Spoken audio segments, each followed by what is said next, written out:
Favourite, he was a firm favourite on the course. Even money he was returned. 9-4 Suave Dancer, drifting from 7-4. 3-1 well backed from 4, Sports World. Patriotic support there, I would think. 12-1 then Star of Gdansk. 100-1 Nordic at Mara, and 200-1 Barry's Run. The going was yielding. The stage was set for a classic confrontation. And Generous had been flown in earlier in the day. He arrived on the course in mid-morning, not the best of travellers, but he looked in superb condition, perfectly cool in the paddock. It was another big day for Alan Munro, but the young rider's brimming with confidence at present, and Generous looked a real champion. Look at him just bouncing with good health. And Suave Dancer, ridden by Walter Swinburne, because his regular rider, Cash Asmussen, has an injured shoulder. A great opportunity for Walter, who missed winning on Shergar because he was suspended at the time.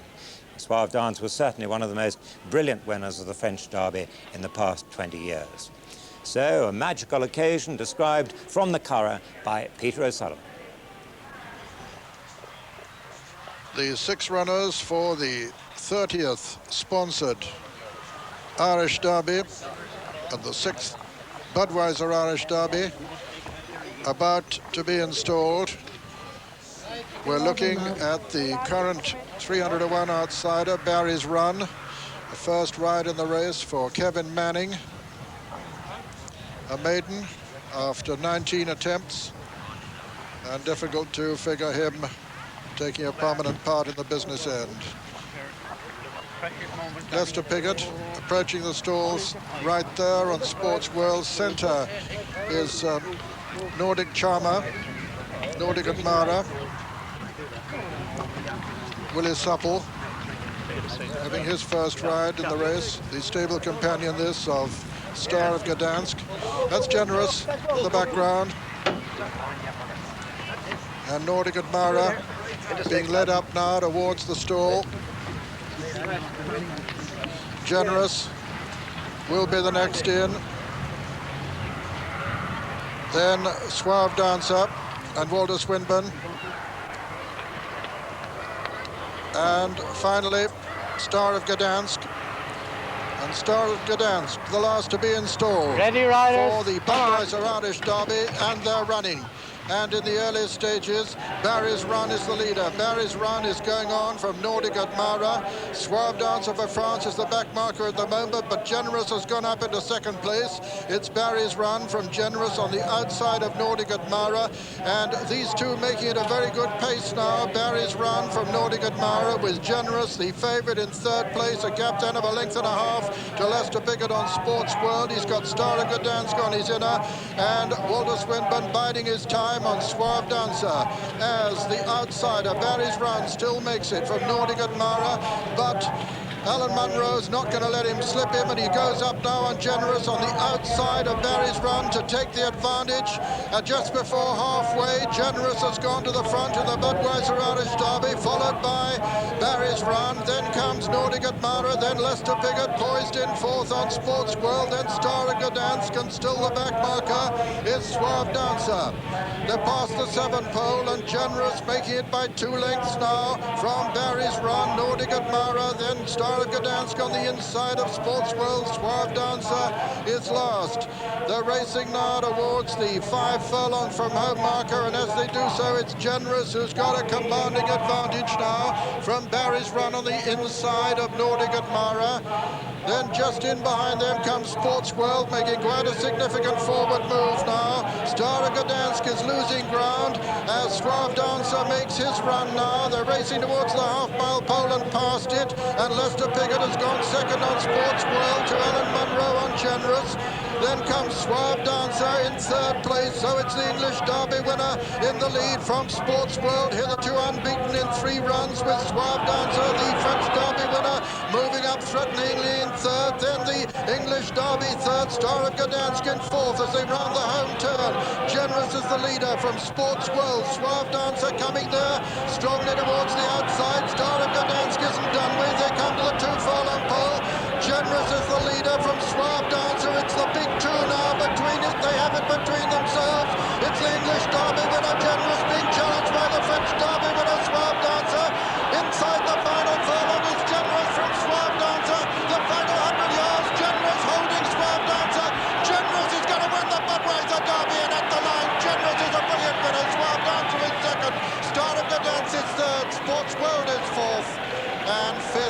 Nordic charmer.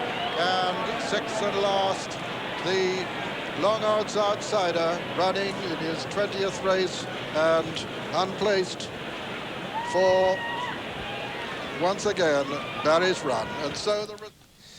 Well, all the tactics went out of the window after 3 furlongs when Generous simply pulled his way into the lead. But what a race it was turning in. Look at Walter Swinburne on the outside, his hands absolutely full on Suave Dancer. Anything was possible here, and he cruises past Sports World, leaving Leicester with not a great deal of run. And Alan Munro, meanwhile, pulls his whip through. He's nudging and pushing, coming to the 2. For a moment, it looked as though Walter was going just as well, but then he goes for his whip, and the battle's on.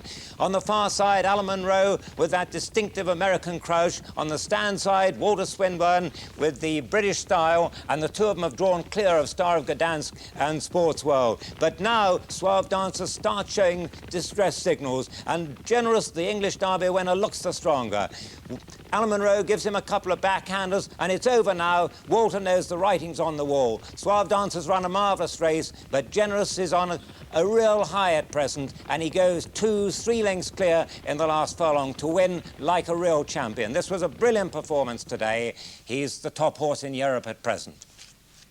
So, Generous wins the Budweiser Derby, the even money favourite. Suave Dancer second, 9-4. Star of Gdansk was third at 12-1, only 6 round.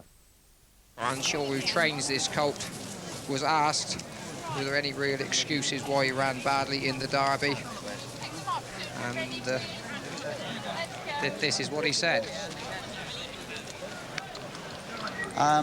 Nothing really, Derek. You know, the week before the race, he worked slightly disappointed on the line cones, and we've been working on hard ground for a long time in Newmarket, and the ground was pretty firm at Epsom. And I think, you know, that he may have been feeling that. Also, I was having a pretty quiet spell with my horse at that stage, and Royal Ascot had a quiet time there. And, you know, hopefully they're coming around now. So you're back to 1.25 miles? Back, well, he won over 1.25 miles and an extended 1.25 miles at York. And, you know, we've returned the trip that he's been most effective over. Any fancy chances of overturning the Big Four? Well, I wouldn't say that, but the horse is in good form, and he's been working nice at home, and, you know, he's a Group 2 winner, and, you know, hoping he'll run really well today. 43 favourites and 93 runnings at one. Stagecraft top of the 9-4 favourite, 3 in the group. Victor Chandler opposing it at 130. VC opposing in the group. 3-1, very tight margin. They've taken the 4 Sanglemore into 7-2, 14 Terramont. They've taken the double carpet, the Environment Friend, into 28-1, and it's only Bryce 400-1 the rag. But top of the head, 9-4 against Stagecraft. Carpet bar, but Victor Chandler opposing in the groove. They oppose in the groove at Epsom, so I'm not too unhappy about them opposing her now.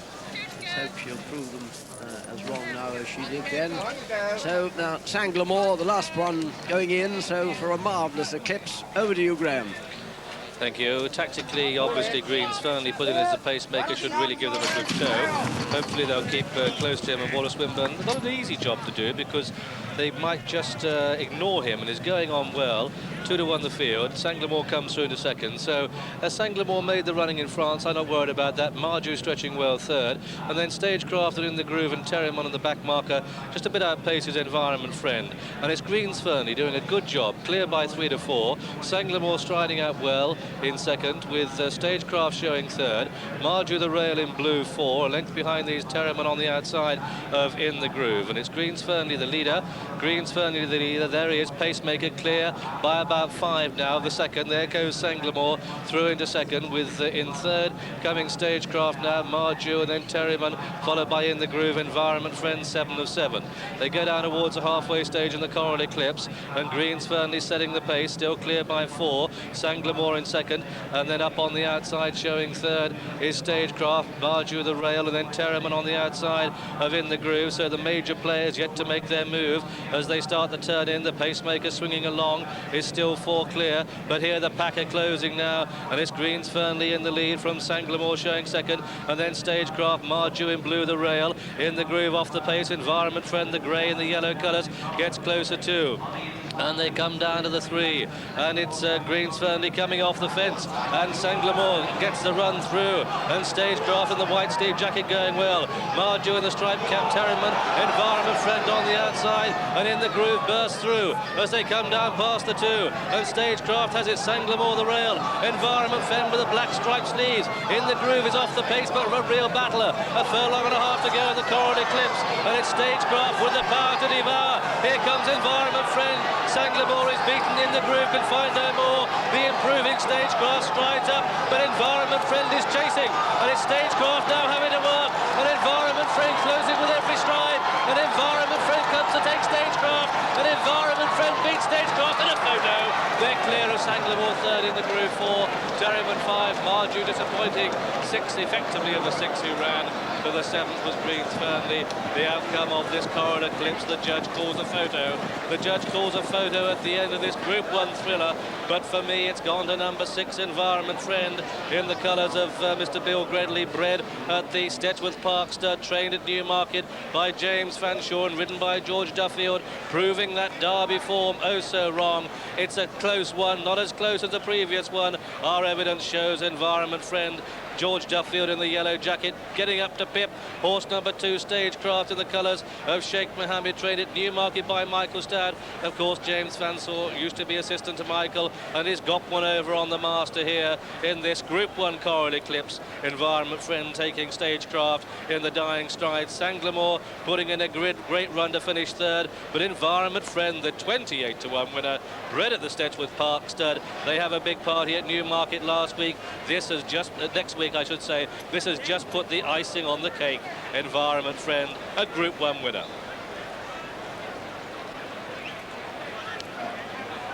Well, this is wonderful for Bill Gredley, who owns Environment Friend, also bred him.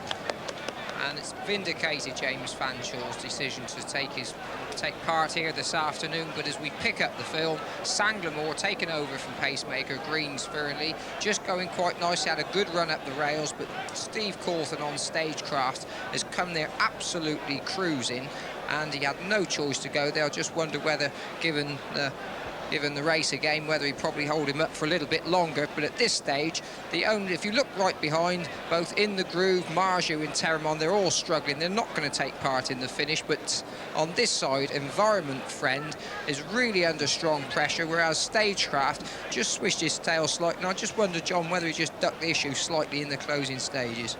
Yes, I don't think you could really hold that against him. Environment Friend has run on superbly well from that point.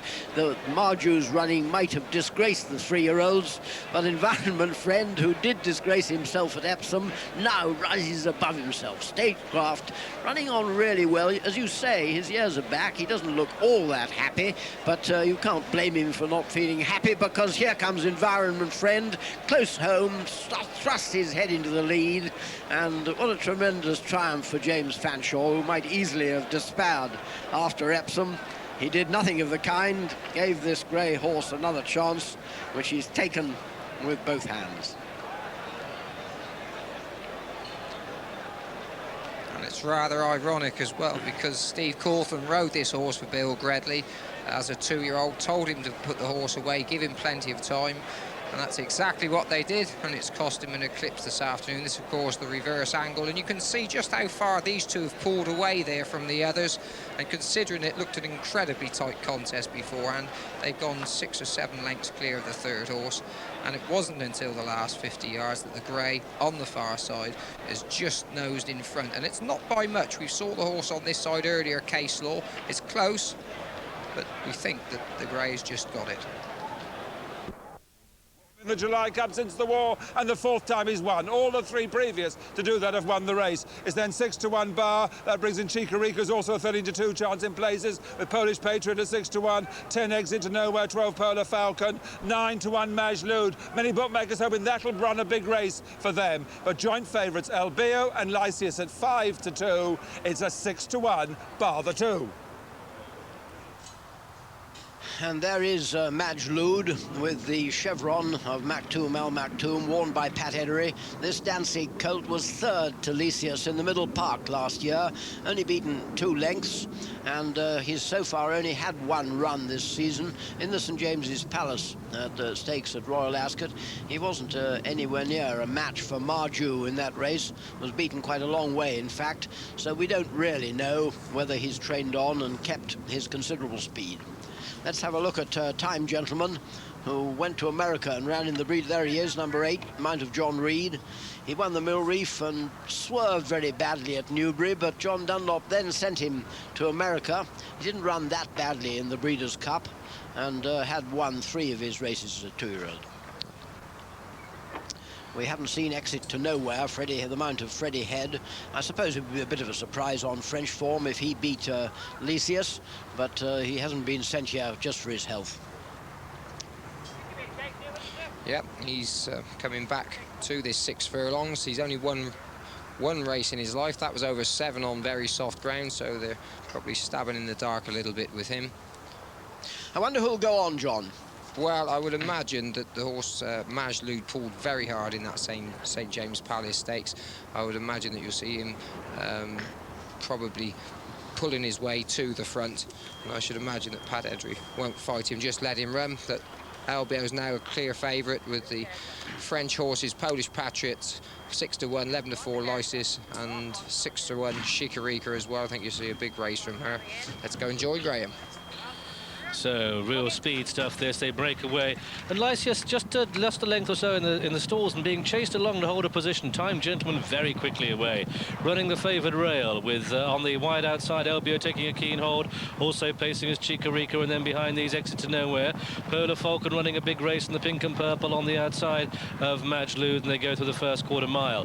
And Time Gentleman, the red cap, just one off the fence, Exit to Nowhere, and Chica, you spot her white face on the outside LBO. Polar Falcon in blue and white is hunting up LBO, and Lysias is following Chica through. Madge Lude is next to the rails and certainly there to challenge as they come past the halfway stage in anybody's race, and it's Chica and Time Gentleman, and on the outside LBO, Madge Lude and Lysias off the pace, and Polish Patriot in Exit to Nowhere, and Polar Falcon on the extreme left of the pack as they come inside the final quarter mile, and Time Gentleman has come 3 wide, and Polish Patriot now comes through on the inside in the purple. Here comes LBO in the blue cap, and Lysias, the horse with the nose, but on the very wide outside, Polar Falcon, and it's a 4-horse war as they drive to the line, and on the far rails is Polish Patriot who has it, but here comes Lysias striding, but Polish Patriot has the answers, and at the line, Polish Patriot is the winner, Lysias second, LBO third, Polar Falcon 4, and a bunch between the last 4. Last of all was Time Gentleman. So the result of this, the Carroll Foundation July Cup,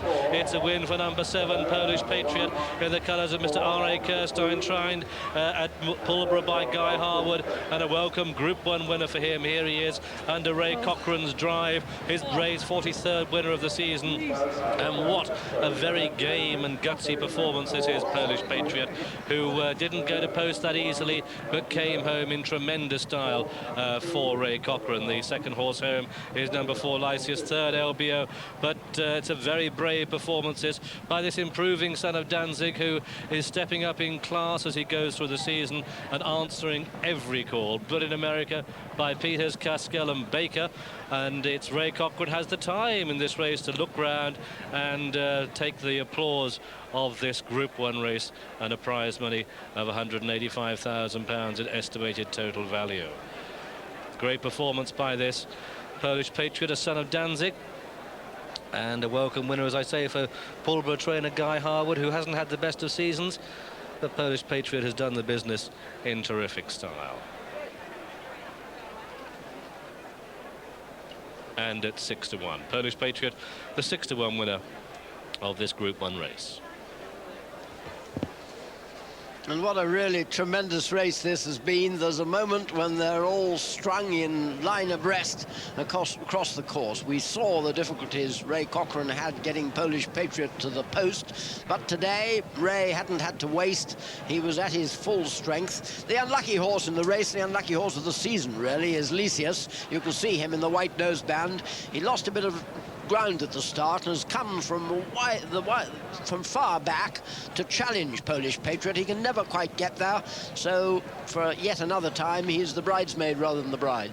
Yeah, Ray Cochrane's certainly one of the strongest jockeys, if not the strongest of the flat jockeys riding at present. And he's far from an easy ride, Polish Patriot, and I would imagine it.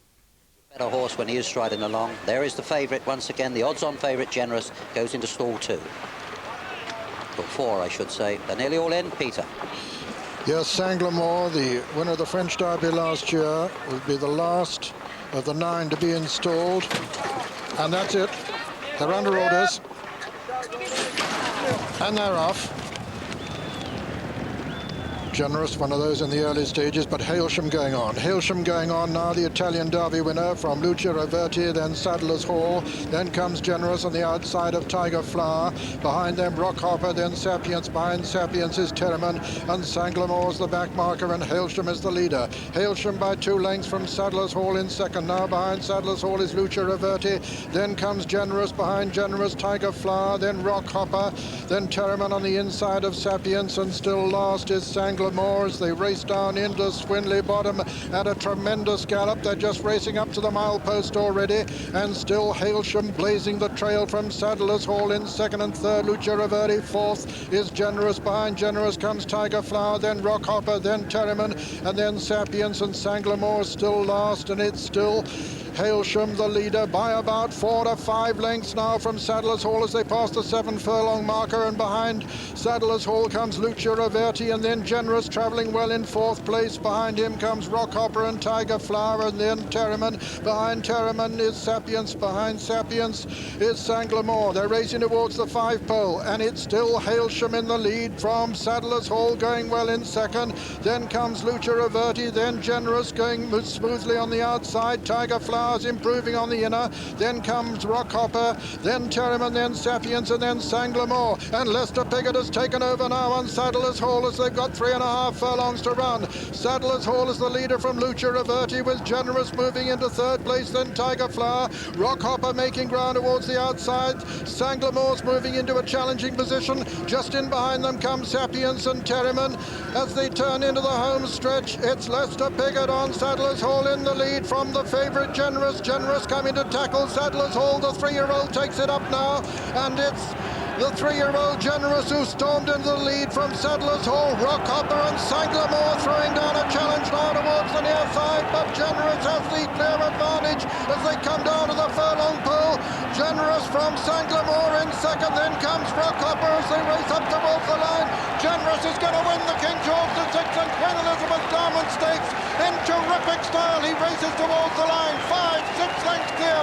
Generous has won it, being eased up. Sanglamore is second, Rockhopper is third. 4th is Terriman, 5 Sapience, 6 Sadler's Hall. 7 behind him came Lucia Roverti, then Tiger Flower, and last was Hailsham. And so the result of the 1991 King George VI and Queen Elizabeth Diamond Stakes is first, number 8, Generous, owned by Prince Fahd Salman, trained by Paul Cole, his first ever runner in the race, ridden by Alan Munro, his first ever ride in the race. Second was number 3, Sanglamore, owned by Mr. Khalid Abdullah, trained by Roger Charlton and ridden by Pat Edery. And third was number 2, Rockhopper, owned by Sheikh Maktoum Al Maktoum, trained by Michael Stout and ridden by Bruce Raymond. Fourth was number 5, Terriman. This is the winner, the undisputed champion of his generation and of the previous generation as well. He becomes the 6th horse to complete the great Derby double, the Derby proper, the Irish Derby, and the King George. His predecessors having been Nijinsky, Grundy, the Minstrel, Troy, and 10 years ago, Shergar.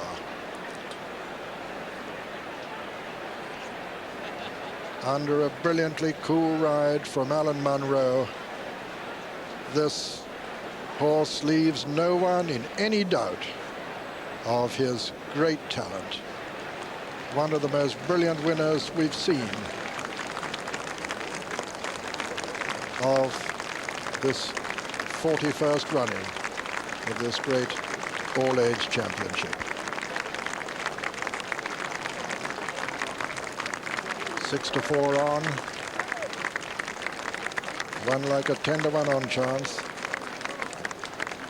Alan Munro touches his cap in acknowledgement to the crowd, the enormous crowd here, who've relished seeing a very good horse.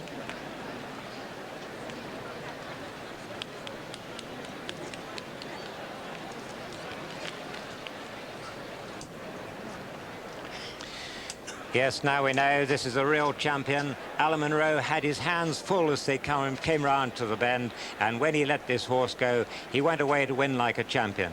Lester Biggott had been left in front half a mile out. Rocker Hopper on the heels of the leader there. On the outside, Sanglamore, who came from last place, but it was just about here that Alan Munro said go, and Generous showed himself to be one of the greats. The last time we saw a chestnut with a flaxen mane and tail skip over the Ascot turf, in fact, was Grundy, but Grundy had to fight hard to beat Bustino. Not so generous here, because when Alan Munro has had the pressure on him all of this week to ride this dual derby winner, all eyes was on him, asked him to quicken. Well, this is the moment he's been relishing, because there he puts 4 or 5 lengths in between him and the runner-up Sanglamore. We mustn't take anything off Sanglamore, a French derby winner. This is a field of very high class. Rockhopper has never done anything wrong, but just look at this little horse by Caerleon, this little chestnut with a flaxen mane and tail, really going to the line. Yes, this was a really special performance, and Sanglamore looked to get within a couple of lengths of him, but completely ran out of petrol in the last furlong, and the further they went, the further Generous has gone away to win by, what, 6? It could almost be 8 lengths.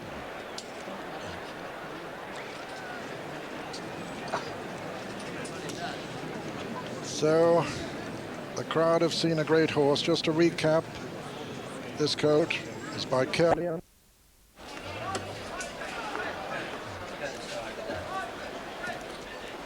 Green Line Express second to distant relative last year, and here it is in front. Shavian had set a terrific gallop. Green Line Express came to challenge under Cash Asmussen, but looked to the rails, and Willie Carson thrust distant relative through just as Cash thought that he got Shavian covered. Willie seized the race, and although distant relative came back at him in the last 50 yards, Green Line Express ran on for the second year running. He was the runner-up. And one has to say it's a tougher task for him today, but he's in great form too. So here they are at the start for the Sussex Stakes. Here once again, Jimmy and John. 8 runners, and as you say, Julian, a real cracking race I think we're going to have here. Star of Gdansk already, and it might seem a little silly thing to say because he's been third in 2 derbies, but I just wonder if he saw the 1.5 miles out on each. I think now back to the mile could run a big race, John. He was beaten 11 lengths in the Irish Derby and 12 lengths in the English Derby, and I agree, Jimmy, I think that possibly a shorter trip will help him because he was making no impression on the leaders at the finish. That's Green Line Express gone in, Radwell's gone in, 9-4 Shadaid, 9-2 Mystico, 5-1 second set. Priolo shortening even more to 6-1, it's 8-1 bar the 4. That second set going in, he's gone out from 3s to 5-1. Probably because people are frightened of backing Luca Kimani's horses. Shadaid's in, here's Peter O'Sullivan. That's it, second set nearest to us, under orders and away. And they break very fast indeed. Priolo right over on the far side with Sikeston on the near side. Green Line Express. Star of Gdansk right up with the lead. Green Line Express on the near side. Star of Gdansk on the far side. Mystico then up there third. Shadaid over on the far side. Second set, Priolo, Sikeston and Radwell, and it's Green Line Express, the leader from Star of Gdansk and Mystico. Second set on the inside of Shadaid. Then comes Sikeston, Priolo on the outside of Sikeston, then Radwell, and Green Line Express still making it from Mystico goes second. Star of Gdansk third, 4 is second set on the inside. Then comes Shadaid, Radwell, Priolo and Sikeston to the back markers, and Green Line Express, twice the runner-up in the race, is the leader as they swing round into the home stretch now and race towards the 3 furlong pole. It's Green Line Express, the leader. From Mystico on the outside is Star of Gdansk. Then comes second set over on the far rail, beginning a challenge now. Second set has come to take it up now off Green Line Express as they come down to the 2 furlong poles. Second set has gone for home, being chased by Shadaid and Priolo towards the stand side. Coming down towards the furlong pole in second set with the advantage from Shadaid and Priolo for France. Second set, the leader from Shadaid. Priolo is third. Inside the final 150 yards. Second set being challenged by the filly. Second set is holding Shadaid as they come to the line. Second set is going to win it at the line. Second set has won it. Shadaid and Priolo in a photo for second and third. Sickiston was fourth, and 5 came Radwell. 6, 7 and 8 Green Line Express, Star of Gdansk and Mystico. And so the result of the 1991 Sussex Stakes is first, number 6, second set, owned by Mr. Richard L. Duchessois, trained by Luca Cumani, written by Frankie Dettori. And it's a photo for second place between number 8, Shadaid, and number 2, Priolo. Sickiston was fourth, and second set is the emphatic winner. A great race. Sadly, the first horse beaten, Mystico, never travelling easily behind Green Line Express. He's beaten already.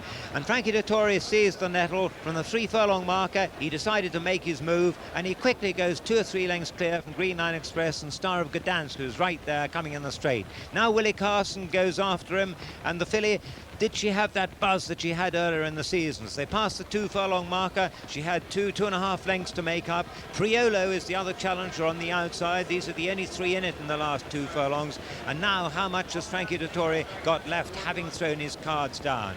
Willie Carson gets within a length now. Shadaid giving everything to Willie. And Priolo running on after running into a hole just below the distance. He runs on really well in the last furlong. But Frankie's horse has still got a little bit in reserve. And the filly now just starting to come to the end of her tether.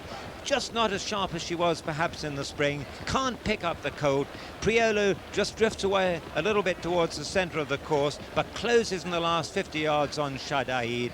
But second set, despite all the illness scares, wins by a length and a half or so from Shadaid, just holding on to second place from Priolo. So a joyous Frankie Dettori sustains family tradition with the rails posse as we see them head on, racing down into the closing stages. Second set, one off the rail, the game, but unavailing bid of Shadaid to peg him back, and Freddie Head on the outside trying to win that race. His father won in 1960 on Freddie on Priolo. But second set's too strong for them, and just as his father Gianfranco did, Frankie has won it. Gianfranco won it on Bolkonski and Wallow in 75 and 76, and the judge has called Shadaid second, Priolo third, and Sickiston fourth. Second set by Alzao out of Merriment. Cost 36,000 Irish punts as a foal, and became the 1.5 lengths winner of this, the most prestigious prize at Goodwood, with a short head incidentally separating second and third. 108,580 pounds the penalty value of this race, and what a marvelous race for Luca Cumani to train his 40th winner of the season, winner of 3 of his 4 races now. This son of Alzao getting a pat there from Luca as Frankie Dettori removes the saddle from his 52nd winner of the season. I say it cost 36,000 Irish punts as a foal, and then changed hands for 160,000 punts as a yearling. Sarah gives second set a pat.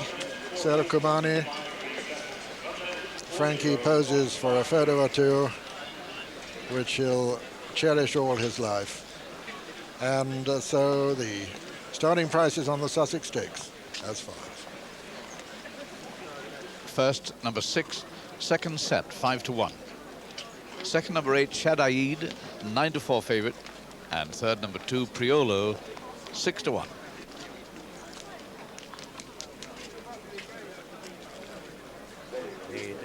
Were a length and a half and a short head, and the time for the race 1 minute 40.53 seconds. That's in fact 4.5 seconds slower than distant relatives' new record time 12 months ago. They went a pretty fast and furious pace, but the reins obviously just got into the ground. Well, a wonderful success that for Luca Kumani, who's had the heartache of seeing 24 or so of his horses go down with influenza, Equitu, in the last few days. But as he said yesterday, well, there's no point in running horses, not running horses, just on speculation, and this horse looked in great shape, and he's won a great race. Walter Swinburne watching with me, a true run race, and no real hard luck stories, were there? No, not at all. I mean, the winner really took the initiative about 3 furlongs out, and for me that was it. It was a great performance. Let's look at the race from the start. I imagine that Michael Roberts would have liked to have gone off in front and missed to go, but in fact it was Green Line Express. The last to go in was Shadaid, who behaved impeccably, went in the stalls, and Michael hoping to jump, no doubt, and dictate, but in fact it was Green Line Express and Tony Cruz who seized the lead. And well, do you think Michael was happy to drop in behind, or do you think he'd have rather been in front, Walter? Well, I think knowing the horse and knowing the way Michael rides, he'd love to have had him in front, lobbing along like he was in the Guineas, no horses around him, and he'd have been totally relaxed. I mean, I think it's roughly around here now. He has Star of Gdansk on his outside, not helping him, and he just seems to take a bit of a pull here now with Michael. Shadaid not entirely relaxed in 4th place either, is she? No, not entirely, but I've seen her worse. And whereas second set's dropped in really nicely, and 3rd or 4th there, and it's always travelling well, isn't it? Well, he's had the pole position all the way around. I mean, Frankie's given him a wonderful ride. He's totally relaxed in his rhythm and flowing. Look back to one but last, Priolo, but Freddie Head's got him in their sights, and they're just half a dozen lengths off the lead, and he's followed through Star of Gdansk. That's right. There's three or four horses there. You know, jockeys got their hands full, and all just waiting to see who's going to make the first move. And now Frankie goes. Well, this is the move for me that's won the race, and his horses really answered him, and you know, 100% full marks to both of them for the courage. Now they're lining up to challenge Shadaid and Priolo, and the rest beaten off. That's right. I mean, well, I think all Frankie's horse has to do now is keep going. But you know, he's got first run on them. Isn't it a wonderful sight? His head's down and going for it. Sykeston runs on really well in 4th place. I think he really has run on well to give some consolation to Clive. But the winner holds on to win commandingly by a length and a half. We've seen a good horse today. Scott then got disqualified and Rockhopper got the race. He's got a bit to find, but maybe I just think that physically he looks to have improved. He's a colt that last season proved very well suited by some give in the ground, and he's had that only once this season. But he didn't just have give, he had absolutely bog heavy going. So the fact that he's run as well as he has against these faster types of horses in the better races suggests that your point's exactly right, that he's improved tremendously. And although he'll have to improve again to win here, if Quest for Fame sets off and he sits second, it could be a really great race in the home straight. Well, the only one we haven't seen close to is Mukadama. Let's see what sort of a state he is down at the start. Willie Carson riding this one for Peter Walwyn. And I know Peter was delighted to win a valuable race with Mukadama in Ireland last time, John, because he was a desperately unlucky loser last season in the Racing Post Trophy. He seems to have settled down a little bit now he's at the start. Yeah, I think he's just getting a little bit older and seems to know what it's all about now. But let's take a look at him winning in Ireland last time, because he really was a convincing winner here. And Willie Carson's got a double handful and is actually running all over. Prudent Manor actually runs on to be second, and a Street Rebel third, but really Willie's just caught hold of him. I think it would have done his confidence good and to go over to Ireland, and as you said, he's taken things in his stride much better this afternoon. And let's hope that he's good enough to run well for Mr. Warren. Well, that stagecraft seemed to be shortening when we last spoke to Mac. JT can now give us a full show. Stagecraft, the 6-5 on favourite. Environment Friend is now 3-1, open up at 5-2. Quest for Fame is 6-1 from 11-2, and Topanora 16s and 14s. Cherimon also a 16-1 chance, along with Macadama, and they're all quoted. I think the card game of the tactics here is fascinating, really, because it looks as if Quest for Fame will probably have to make it to try and stretch them. We know Steve Corn doesn't want to come too soon on Stagecraft. The other jockeys wouldn't mind him going in front of them to have a crack at him. So that's what, after Environment Friend won his race in the Eclipse. Environment Friend comes with a long run. Willie Carson here probably wouldn't, he's never been over a mile and a quarter. You wouldn't imagine he'd want to cut for home. And we also know Cherimon has to be ridden for interference. If you know what I mean. He has to be tucked in and messed around to really run his race, and there's no way he's going to cut for home either. So it looks to me as if Pat Edry, if he goes in there, will have to use the clock in his head and try and get them stretched, and hope he draws a sting from Stagecraft. Graham. That's a very accurate summation of the probability of what's happened. Let's see what will happen. I must say we expect Quest for Fame to lead, and he's just going on, and indeed he is. But he's not stretching them, and there's no pace through the first furlong. And Macadama is taking a keen hold, and perhaps Quest for Fame in front on sufferance, and it's going to be Cherimon that takes the initiative, and Cherimon going on from Quest for Fame second. Very surprising this, that Pat Edry isn't making more use of Quest for Fame, but there you are. Topanora's tucked away in last place. They pass the 9 pole. Cherimon leading from Quest for Fame in second, then Macadama taking a very keen hold third, not really helping Willie Carson at all. Environment Friend on the outside of Stagecraft, and Topanora tucked away and behind them. They've won 21 races and over 1,374,000 in win and place prize money. Prize money down to the 6th place here, and they come down to the 7 furlong marker, and it's Cherimon leading by a length to Quest for Fame. Then Macadama is showing in third, Environment Friend on the outside of Stagecraft, and Topanora is still last. They swing left-handed and come down towards the 6, and it's Cherimon leading by a length to Quest for Fame, by a length and a half to Macadama, by a length to Environment Friend on the outside of Stagecraft, and Topanora is the back marker. They come down past the 5 pole and continue their sweep for home, and Michael Roberts, who saved the day by setting the pace on Cherimon, leads from Quest for Fame in second. And then Macadama with a stripe cap the rail. Environment Friend is coming on the outside. Stagecraft tucked away 5, not rushed as Steve at this moment, and Topanora's last. They've got 3.5 to go, and it's the little terrier Cherimon quickening the tempo. Look at those little legs going as quick as they can by a half to Quest for Fame, who's getting closer on the outside, and they're 3 to 4 clear, and now Stagecraft is pulled through in the 3rd place and closes. Topanora's going in Stagecraft slipstream. They've got 2 to go. And it's Quest for Fame on the outside of Cherimon. They're 3 clear who's Stagecraft. 2 back to Topanora for Get Environment Friend. And Macadama just over a furlong to go. And it's Cherimon in the lead with Quest for Fame on the outside. All of a sudden Stagecraft is going up and down in the same spot, 3rd at best. And it's Cherimon and Michael Roberts who took the initiative early on.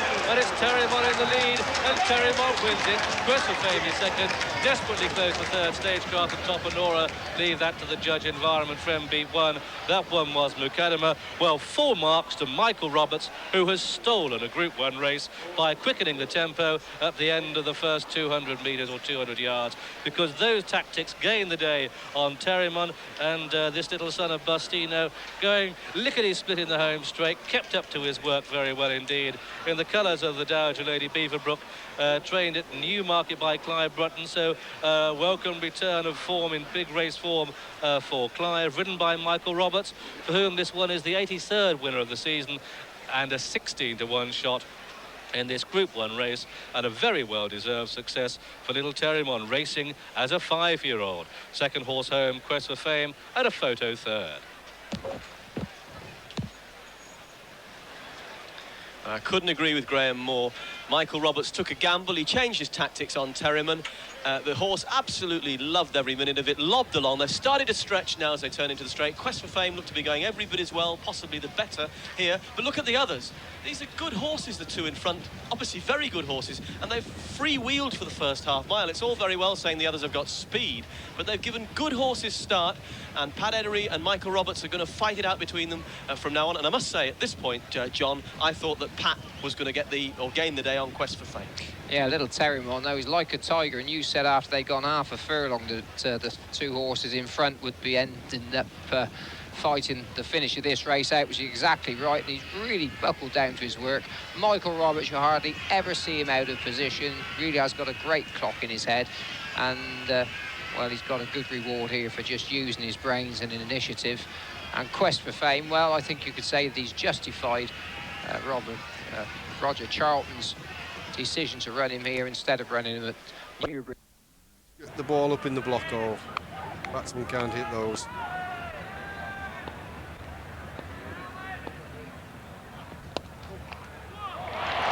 Oh, and this is good stuff for Hampshire. They've conceded only 4 runs off the last 11 deliveries, and with a welter of boundaries that preceded that, that's really tilted it slightly back towards them again. This was a tremendously hard-hit shot, but what a piece of fielding.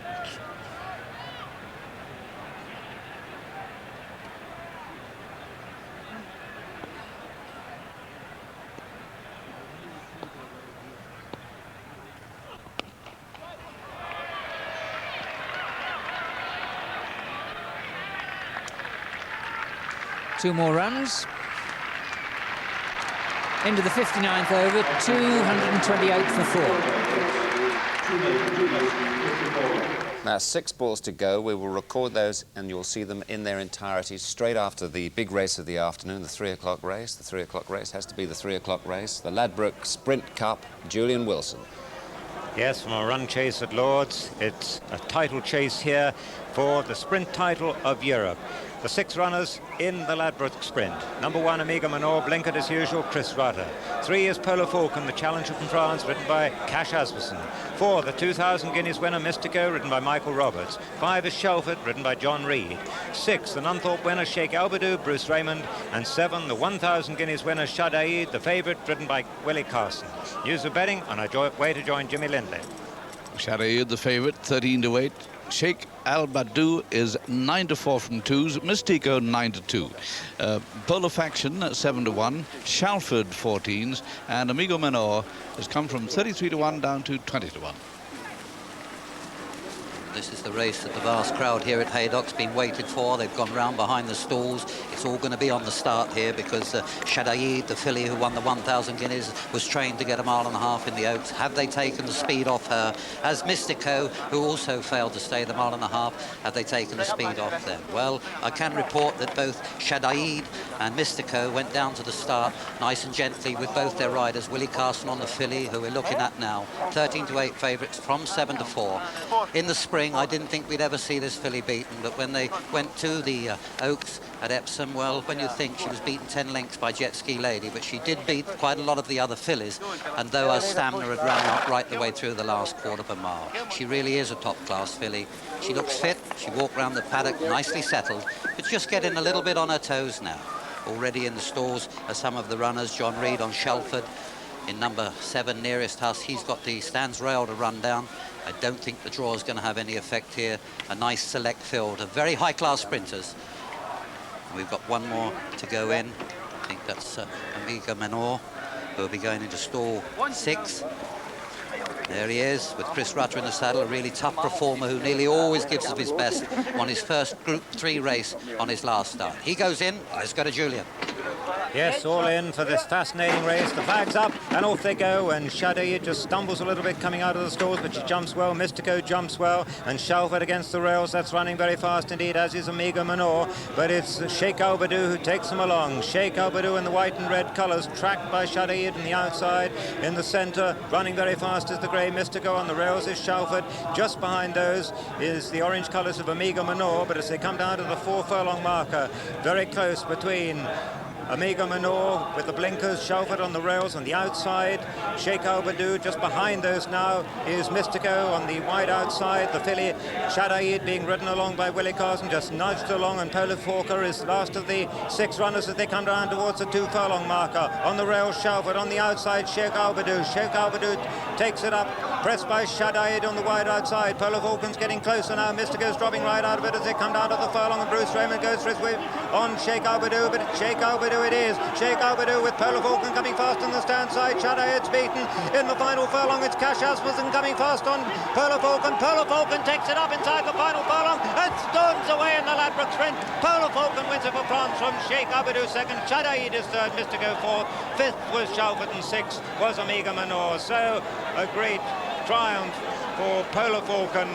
A terrific triumph for this horse, who finished fourth in the July Cup, came from last to first under a brilliant ride from the former champion Cash Asmussen, former French champion. He wins it. Number 3, Polar Falcon, owned in partnership by Mr. David Thompson and Mr. P.A. Leonard, trained by John Hammond in France and ridden by Cash. Second was number 6, Sheikh Albadou, owned by Mr. Hilal Salim, trained by Alex Scott and ridden by Bruce Raymond. Third, the 1,000 guineas winner, number 7, Shadaid, owned by Sheikh Hamdan Al Maktoum, trained by John Dunlop and ridden by Willie Carson. The fourth horse, Mystico, who ran on again, having been last a furlong and a half out. What a performance this was by Polar Falcon, as we can review with Jimmy. Well, what a race this is. There you can see the expressions of the jocks in the stalls here waiting for that jump. This is important. Willie Carson just stumbled a little on the filly right on the right of our picture with Shadaid, and as you can see, but didn't really affect the result at all because he's got this filly back up and running. But just let's go back with the winner here, Polar Falcon, with Cash Asmussen. He's got it all to play for today. This horse has won 3 races. They've all been over a mile. Would he have enough speed, actually, to run these very fast horses out of it in the last furlong? Well, he looks a little bit blunted for speed here, but Cash is not a panicker. He knows how to ride these big races. Just look at him sitting there. He's got this Polar Falcon on a nice even kill. Mystico, you can see him just in front of there in the green cap. He's running a good race down the rail, but I think the hard training he's had this season has taken his toll, as too perhaps on the filly Shadaid, who's just on his left. Amigo Manor runs his usual game race in the blinkers in the centre of the course, with Shelford running right down the stands rail. But here, let's go with Cash here. He hasn't got a great lot of room here, but he doesn't want it yet. They're running to the distance. He switches Polar Falcon to the inside, gets his run in between Shelford and the rails, and now he's after Sheikh Albadou all the way to the line. I thought Sheikh Albadou on this fast ground was probably going to hang on, but Bruce Raymond just had to switch his stick from his right into his left hand. He had nothing to answer from Polar Falcon, who Polar Falcon really came into his own on this very stiff 6 furlongs throughout the last half furlong. Just eased down and proved himself, I think, a very worthy. All over Europe and all over the world for that matter, and Zoman has been travelling quite a bit and never fails but to bring home some purse money. And the man on his back has been travelling quite a bit as well, Bruce Raymond, one of our senior jockeys, one of England's senior jockeys, but riding out of his skin at the moment, and he's bidding for his second Group 1 success inside a week. And we've just heard that the going indeed has officially been changed to good to yielding. Ted, how do you think the change in going will affect the favourite? I think he should like it. He did like an ease in the ground anyway, and it should be perfect ground. The ground is only an excuse for bad horses, really, and I don't think he's a bad horse. Gogarty here, Willie Supple. Gogarty is the most recent horse to perform on a race course. He ran as close as last week when he ran at Gordon behind Zamanan. And previous to that, he'd been no match for committed dancer at Tralee. He did beat Island Breeze in the Bursar here in a big handicap earlier on in the year, and you would imagine he should be outclassed in a Group 1 race. Called by Tate Gallery at a Bruised Bridge. He's owned by Frank Dunn, who would be a sister of Mrs. McMahon, who owns Topanora. So I imagine he might be in here maybe to help Topanora along a bit. There's number 5, Environment Friend. James Fanshaw, as long as he might train, and he'll train family for many a good year, will always remember the grey Environment Friend, because this is the horse that's put him on the map as an international trainer. He won the Derby trial at York earlier on in the year, and then he came along and won the Eclipse Stakes. And Environment Friend is an 8-to-1 shot now, having opened at 6s, but Suave Dancer remains at 6-4 on. Stagecraft is steady at 9-2. Zoman is 7-1 now. Environment Friend is 8-1 with Topanora, 33-1 Prudent Manor, and 150-1 the outsider of the 7-horse party, Gogarty. Well, there is the favourite, gone in nice and quietly. Cash just standing on the side rest at both sides of the stalls. They're looking back. And it doesn't look to be too long more before there's only a couple to go in. I see Prudent Manor is just not in yet, and the Grey Environment Friend isn't in. Topanora and Stagecraft already loaded up. Just about to go in now is Prudent Manor. Here is Zoman. Tony, only a couple to go. Yes, Zoman and Bruce Raymond being preceded into the stalls by Environment Friend. George Duffield. Zoman fitted with the hood.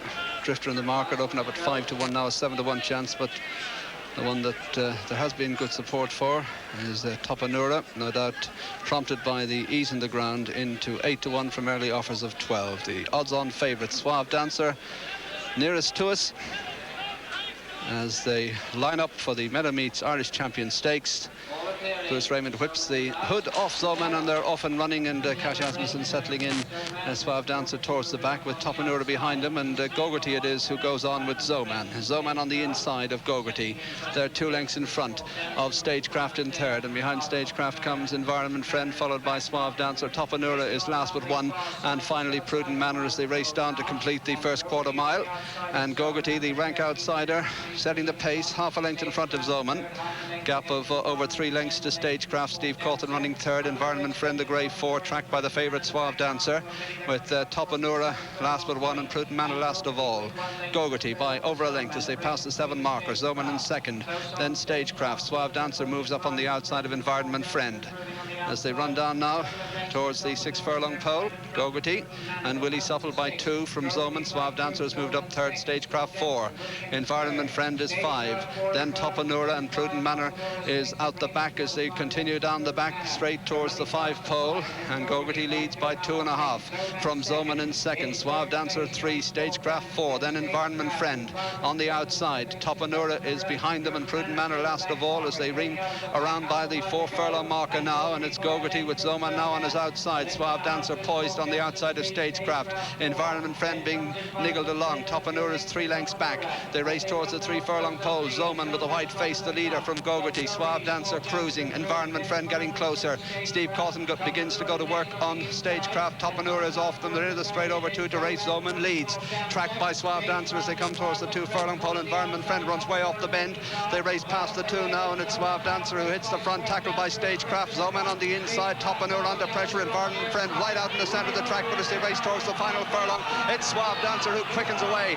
He's drifted towards the rail a little, but he's 3 to 4 lengths clear of Stagecraft. Zoman, Environment Friend out on his own on the stand side, but this is a good performance from a very good horse. Suave Dancer, Environment Friend's run all over the track. It's going to be second, but up the line, Suave Dancer eased down, wins it like a high-class performer from Environment Friend. Second, 3 Stagecraft, 4 Topanura, 5 Zoman, 6 is Prudent Manor, and a long way back to Gogarty.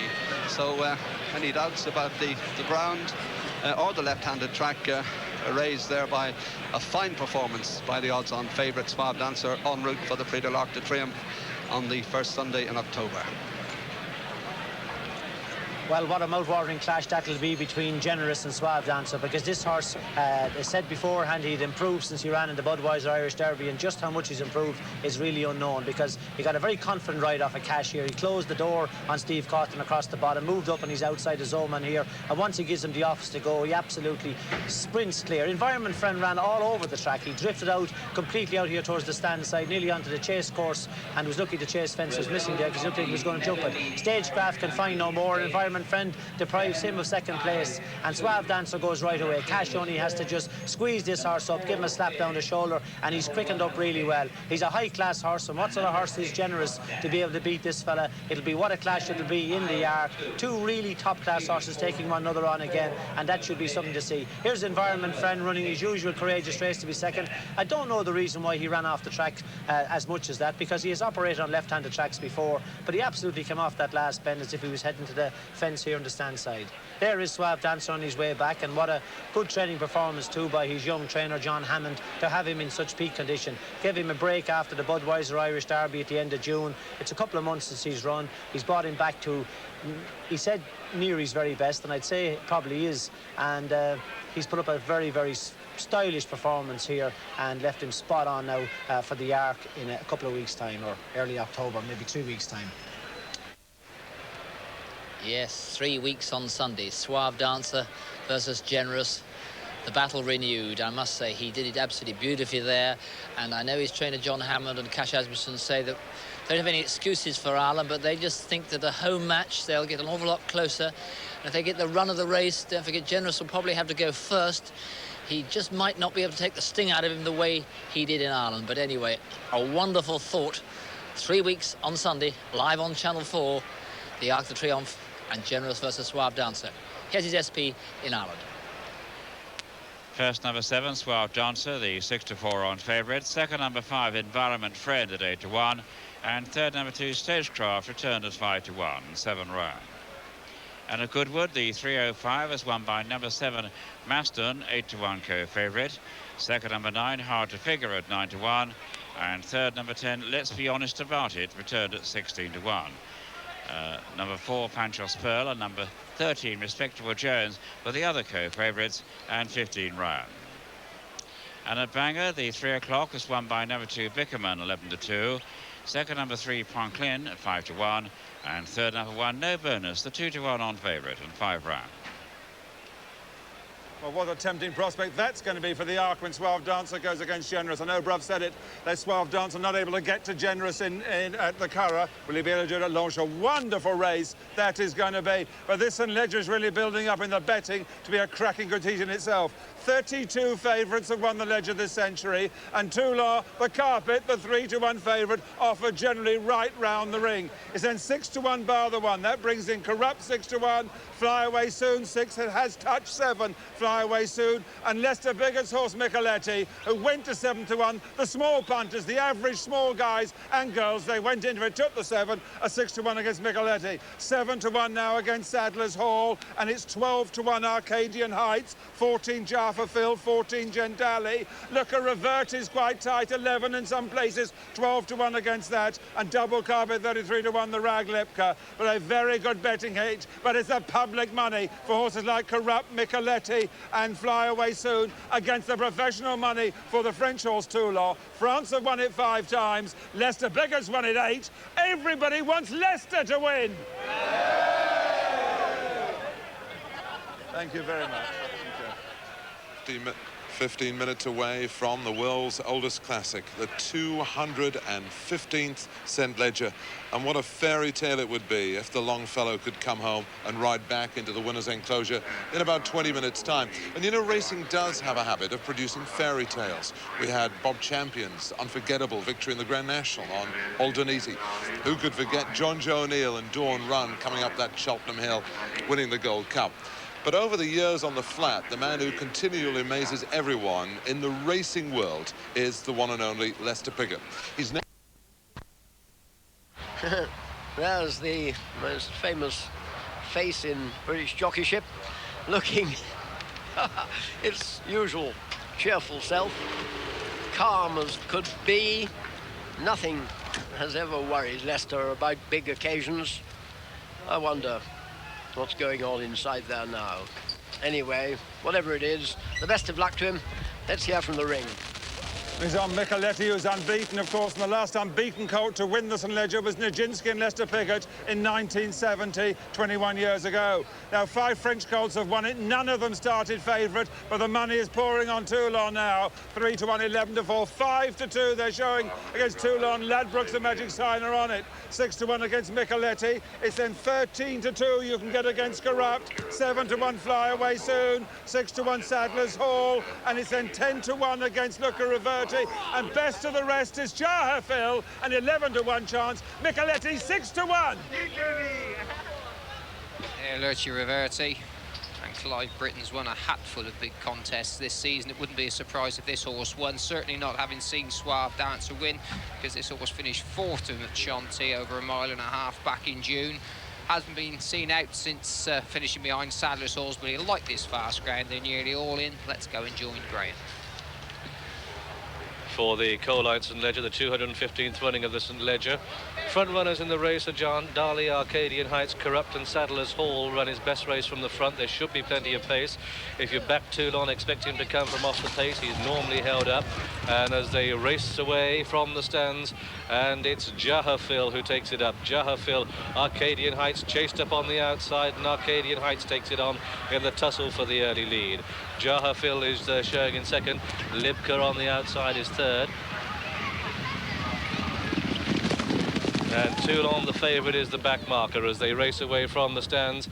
And Arcadian Heights is running a bit wide, and he's leading, but it's Juddmonte through on the inside. Juddmonte, Arcadian Heights, and these have gone four clear. Look at Leicester at the back of the picture there, looking round to see if there's anything behind him, and there isn't. It's Juddmonte and Willie Carson leading from Arcadian Heights on the outside. These three clear of Corrupt in third, and then Libka and Gendali wide, and Luca Reverdi and Sadler's Hall can't dominate, followed by Flyaway Soon, and then Toulon and Micheletti is the back marker as they make the turn at the farthest point on the track up over Rose Hill. And it's Juddmonte leading from Arcadian Heights second, then Corrupt is third, Libka racing four, Luca Reverdi, the green cap, the rail, is five, followed by Sadler's Hall, and then Jandali on the outside of Flyaway Soon. Micheletti and Lester Piggott share last place with Toulon and Pat Edery, who's on the outside of him. And so they head down towards the halfway stage. Toulon, the 5-2 favourite, shares last place with Micheletti, the 6-1 second favourite. Sadler's Hall's 13-2, Corrupt's 13-2. Flyaway Soon at 7-1 gets a reminder near the back.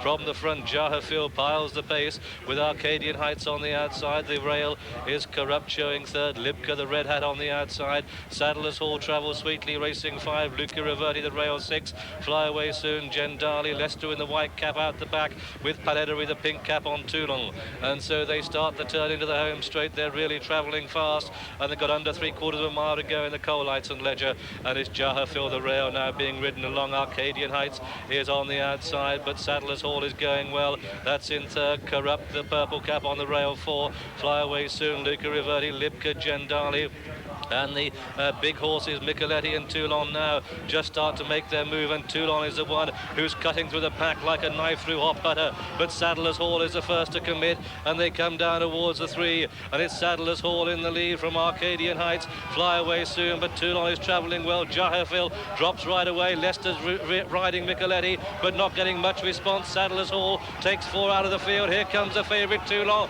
They come down towards the final quarter mile, and it's Sadler's Hall in the lead under John Reed. Toulon, the French horses, galloping resolutely. They're 12 clear of Micheletti in third place. They've got a furlong to go. Sadler's Hall the rail. Toulon on the outside starting to stretch, and as they come inside the final furlong, it's the French horse Toulon under Pat Edery who goes on. He's the one who's got reserves. He's the one who's going to take the Leger. It's Toulon to home under Pat Edery.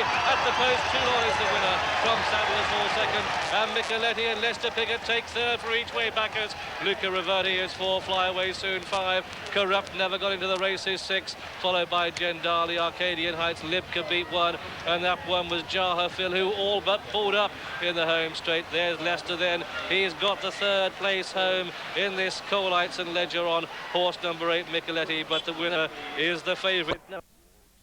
The champion two-year-old in France in the Group 1 Prix de la Salamandre. So this will be a fascinating pointer to the French form. Before that, he was second to Dr. Devious in the Lançon Champagne Stakes at Goodwood. Easy winner of a maiden at Ripon, and as you say, his 2 seconds at Newmarket behind Showbrook, and Dr. Devious at Goodwood, a solid form. And Razi and Salamand at Longchamp was a good run because he tried to make all the running that day, but Arazi went past him and beat him 5 lengths. If he should run a good race today, which I think the connections think he's going to on this ground, well, that's going to pay tribute to that Boutin trained colt in France. Boutin, Monsieur Boutin thinks that he's probably the best 2-year-old he's trained for a very, very long time.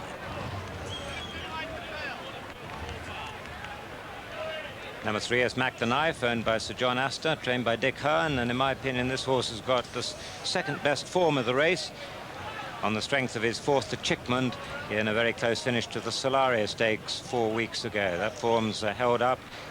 Seattle David Ellsworth Seattle Dancer horse has come out and won. Before that he won at Newmarket by Chris out of the Dancer, who was a green Dancer mare. I don't know whether this horse would be favoured by the ground or not. She herself was third in the Oak, so quite a useful performer. And as you say, he's done very little wrong on the racecourse, Julian.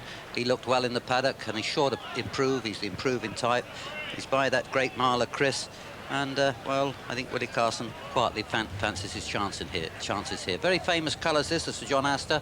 And, well, carried by some many, many good horses. What a stud he had a few seasons ago when he had the mighty Ambiguity and the likes of her.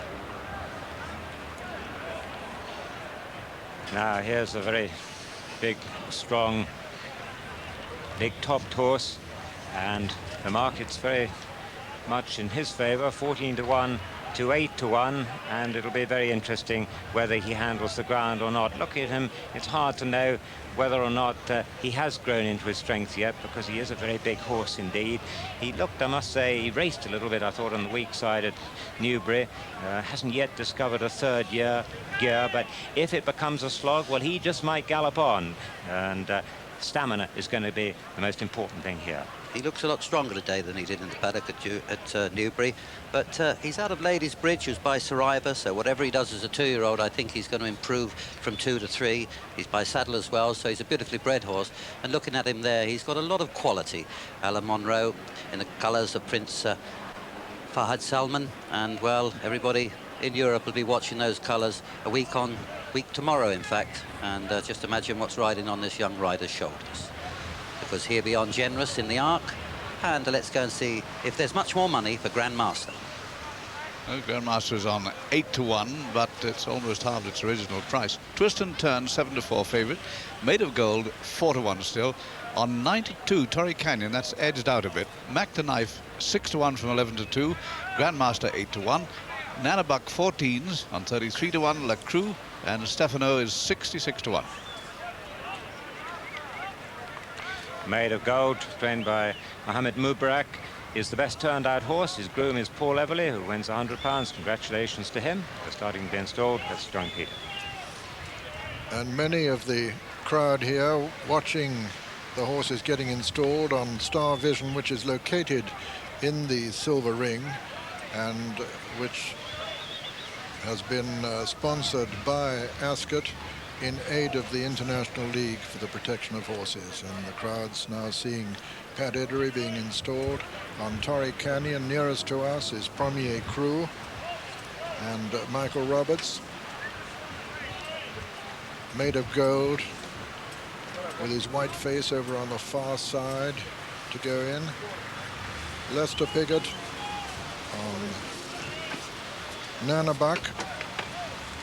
7 to 4 Twist and Turn, 4 Made of Gold and Torrey Canyon, 8 to 1 bar those 3. That's Mac the Knife who goes in. This is Stefano. A mile, of course, on the round course, this Royal Lodge William Hill Stakes. And that's it, they're running. Twist and Turn over on the far side with Grandmaster in second. Then Premier Crew on the inside with Mac the Knife and Made of Gold on the outer. Torrey Canyon and Nanabuck the last 2. And Mac the Knife just going on now. Mac the Knife from on the near side. Premier Crew coming up to challenge him. Then that big horse Grandmaster. A little wide of those to the right of the picture as we see them now is Twist and Turn. So on the left, it's Premier Crew. Between horses is Mac the Knife, then Grandmaster. Twist and Turn towards the outer, and they're giving the rails a wide berth on that straight, but moving in towards the fence a little bit as they race towards the home turn. And Willie Carson looks over his right shoulder, sees if it's safe to move over to the rail on Mac the Knife, as he does, and it's Mac the Knife and Grandmaster disputing it, these two from on the outside. That's the right of the picture, Twist and Turn, the favorite. Mac the Knife, Grandmaster and Twist and Turn, these 3. Torrey Canyon's making a bit of progress towards the right of the picture, and Made of Gold is not out of it either, and it's a wide open race now as they race down towards the furlong pole. Mac the Knife on the far side, but being challenged by Made of Gold, and Made of Gold is going on now, and it's Made of Gold Gold, who's stretching clear as they race up towards the line. Torrey Canyon's keeping on well, and Mac the Knife is trying to renew his challenge, but Maid of Gold is holding him as they come to the line. Maid of Gold is going to win it as they come to the line. Maid of Gold is the winner, and Mac the Knife is second. It's very close for third, with Twist and Turn just getting up to head Torrey Canyon, probably. Then the Fading Grandmaster and Stefano and Nana Buck, and last, in fact, was Premier Crew. And so the result of the Royal Lodge William Hill Stakes is first, number 4, Maid of Gold, owned by the Ecurie Fustok, trained by Mohammed Mubarak and ridden by Tony Cruz. This horse, of course, having paid a terrific compliment to the Prix de Salamande winner Arazi, by whom he was beaten 5 lengths. Second was number 3, Mac the Knife, owned by Sir John Astor, trained by Major Dick Hearn and ridden by Willie Carson. And officially it's a photo for third place, with probably Twist and Turn just having got up to beat Torrey Canyon. Arazi immediately is quoted 12-1 from 16-1 by William Hill for the 1992 2,000 guineas. Yes, this will be very pleasant viewing for Francois Boutin in France. And Tony Cruz dropped him in today after first a groomed answer, and then Mac the Knife made the running. Always in the van was Grandmaster, who once again proved to be a little bit one-paced when the chips were down. Torrey Canyon came with a chance on the outsider and a strong drive from Pat Eddery, but Tony Cruz has taken the lead just short of the furlong marker and run on really well. As you say, he's changed his style of running. He tried to make all of the running at Longchamp, and today he's held him up and done the job beautifully. Tony making a name for himself now. Won the Irish St Ledger earlier this season and a double yesterday at Haydock. He rode this colt beautifully, and as you see on this rain-softened ground, he loved it, Julie, and he really lengthened all the way to the line. And look at how the first 4 have drawn clear of Grandmaster, and Mac the Knife battles on really well under a strong drive from Willie Carson in the closing stages. Another 100 yards, it might have been quite close, but Maid of Gold has kept going, the son of Green Forest, handled the ground very well. And look at the favourite coming back at the death and probably just runs the Torrey Canyon out of third place. You can see here, just as Pat Eddery made his challenge, his horse drifted in a little bit there, and this Maid of Gold also, as he hits the front there, he just wanders a little bit to the right, but he's clear of the favourite. Now he goes back a little bit to the left, so Steve Cawthon didn't have the clearest run here, but he'd already had his chance, dropped out, and he's just run on really past a beaten horse to snatch third place. But just running away a little bit in the last 100 yards, Maid of Gold. All tired horses, but the first 4 well clear, and they're all good, but obviously not within 10 pounds of Arazi. A lovely day for Paul Eberle, Maid of Gold's lad, because he's already won the £100 of the best turned out horse. Maid of Gold, the 4-1 winner, top rated by Timeform, I noticed. And a 15th winner of the season for Mohammed Mubarak, doing very well indeed. Number 38 for Tony Cruz. The full starting price is as follows. First number 4, Maid of Gold, 4-1. Second number 3, Mac the Knife, 6-1. A photo between numbers 8 and 7. That's Twist and Turn and Torrey Canyon for third place. Back to Ascot around 20-3 for the big race of the day, the Queen Elizabeth II Stakes. Now, back at South Carolina, when we were last there, it wasn't too bright. We were down in 3 of the morning foursomes, but it was bleak to begin with yesterday, and it brightened up. Let's hope that's the case now as we go back to Steve Ryder. Well, and she hasn't run a bad race yet, but she's got pretty warm today. She's got lovely quarters on her. And in fact, she's a really beautifully made filly, this, and I think Pat will be biding his time perhaps on her today, trying to settle her in last, and just waiting to see if the others do capitulate in the straight, and he'll produce this filly. She hasn't got the lightning acceleration that I thought she was going to have when she won the Fred Darling at Newbury, but she takes a bit of time to warm up to that run, but when she does find it, she can eat the ground up if she's back to her best. I don't think really that the ground will stop her. It's whether they've got her back to her best over this distance. The American challengers just arrived at the start.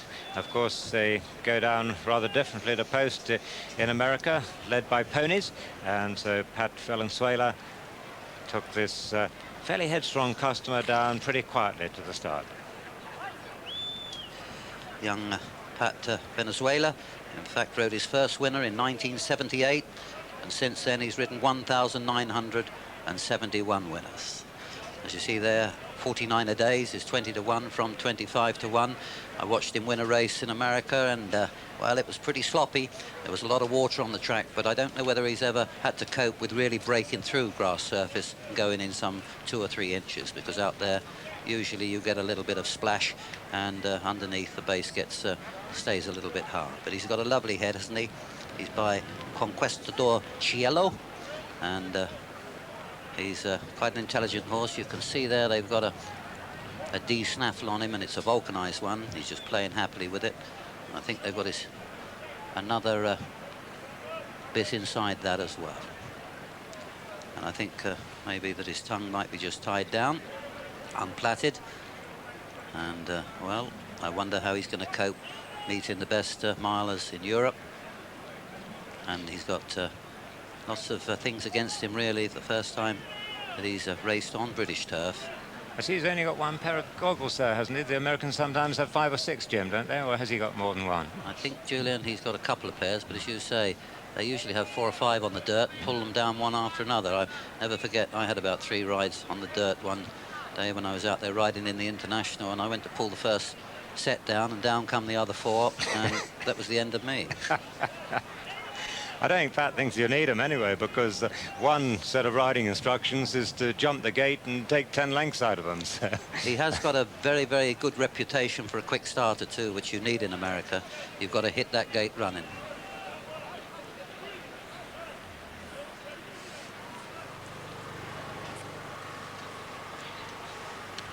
And here's how they bet. And second set, 3 to 1 still the favourite. Kuyonga 7 to 2. Hector Protector 11 to 2. Sickiston is on 7 to 1 from 8. Mukadama, who we've just seen, 8 to 1. 9 to 1 Shadaid, that's come in from 10 to 1. And Selkirk is 11 to 1 from 12. 49 a days, 20 to 1. On 50 to 1, the Grange Music. There is Sickiston, who finished only 7th behind Priolo in the Prix de Moulins. But the ground was pretty lively that day, and these are his conditions. And he's been back down from 20 to 1 this morning, and this is certainly the horse who's going to be best suited by this change in the ground. When he beat Rami in the Queen Anne Stakes here at Royal Ascot, he did a really good job, because he had to battle in the last half furlong, and he lengthened and went at it well. He's a nice horse. He's got a bit of ground to make up on second set on their running in the Sussex Stakes. He was 4th, in fact, behind second set. But the ground was riding fast on that occasion. He's got his ground here today. He's 7 to 1 from 8 to 1. The money's coming on him gradually, and has been all morning. And, well, it's still a little bit of drizzle here and a little bit of wind. You can see Freddie Head on Hector Protector has lost his cap on the way down to the start. So, Peter, he's got a black hat now.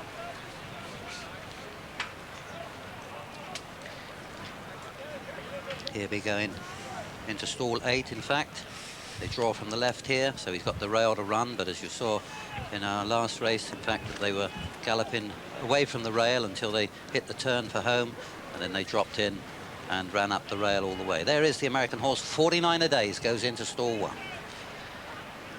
Closest to us is Selkirk, the horse who ran the race of his life last time at Kempton. He'd had an operation before that to ease discomfort that he had, and that's been a turning point for him. I think that Sickiston's going to be the last one. Yes, Peter. That's it. They're all installed. Under orders, and they're away. 49 a days breaks fast. The American over on the far side, 49 a days, and second set right up there with him on the near side. And Mukadama comes 3rd. Then comes Kuyonga 4 and Shadaid. And making ground on the inner now is Hector Protector, being followed by Sickiston. And it's 49 a days, the leader, from Hector Protector on the inside. Then comes Mukadama, and then Sickiston in second set, who's dropped back a little bit, with Shadaid on the outside. And then Ireland's Kuyonga. And Shadaid running very wide of the remainder towards the right of the picture as we see them at the moment. The grey, 49 a days, right up there with Hector Protector. And then in the centre of the course comes Makadama with the sheepskin noseband of Kuyonga showing quite prominent too, with second set just ahead of her. Swinging across now towards the stand side is Shadaid and Pat Edry, who've just about taken it up now from 49er Days. 49er Days, though, battling on well on the inside. Shadaid with the lead, though, from Kuyonga for Ireland, who moves into second as they race into the home turn now. And it's Shadaid from Kuyonga. Second set is cruising in third. 49er Days in four. They're coming past the 3 furlong marker now in this Queen Elizabeth II Stakes, and Shadaid is the leader, being pressed all the time by Kuyonga in the sheepskin noseband for Ireland. Just behind them comes second set, and 49er Days under pressure. Selkirk's coming there quite strongly. It's Shadaid from Kuyonga, these old Royal Ascot rivals, with second set putting in a tremendous run. Then comes Selkirk, finishing fast on the near side. It's Shadaid on the far side, but Selkirk and Kuyonga pressing all the time. Selkirk is beginning to take it up now as the race towards the line. Selkirk is going to win it and at the line. Selkirk is the winner. Kuyonga is second, Shadaid is third, and 4 second set. 5 came 49er Days, a good run by him, then Hector Protector, then Sickerston, then Lagrange Musique, and Mukadama was last of the 9 runners. Officially it's a photo for second place, but there's no doubt about the winner of the 221,000 of the winner, Queen Elizabeth II Stakes. It's number 7, Selkirk, owned by Mr. George Strawbridge, trained by Ian Balding and written by Ray Cochrane, and a photo between those old rivals Kuyonga and Shadaid, with once again Kuyonga for Ireland probably just getting the better of Shadaid with second set fourth. Well, what a difference the surgeon's knife makes, because this horse is, well, he's had a metamorphosis. Turning in only 5th or 6th straight there, 6th or 6th place in the straight, and really travelling, while up front, Shadaid, well, Pat Edry, he'd been the bandmaster, he'd led them away, and then he led them back again. Kuyonga, Warren O'Connor, the first to go for his whip here, but looked like mastering Shadaid. Second set comes with every chance, but couldn't quicken in the ground. And now here comes Ray Cochrane, who cuts them down on this colt, Selkirk, who's made such remarkable improvement. It was a beautiful ride by Ray Cochrane. He had him off the pace until they straightened up, and then he asked him for his run. And look at him, how he lengthens there and sticks his head out. The filly Shadaid, she'd given an all until the last 150 yards with Kuyonga.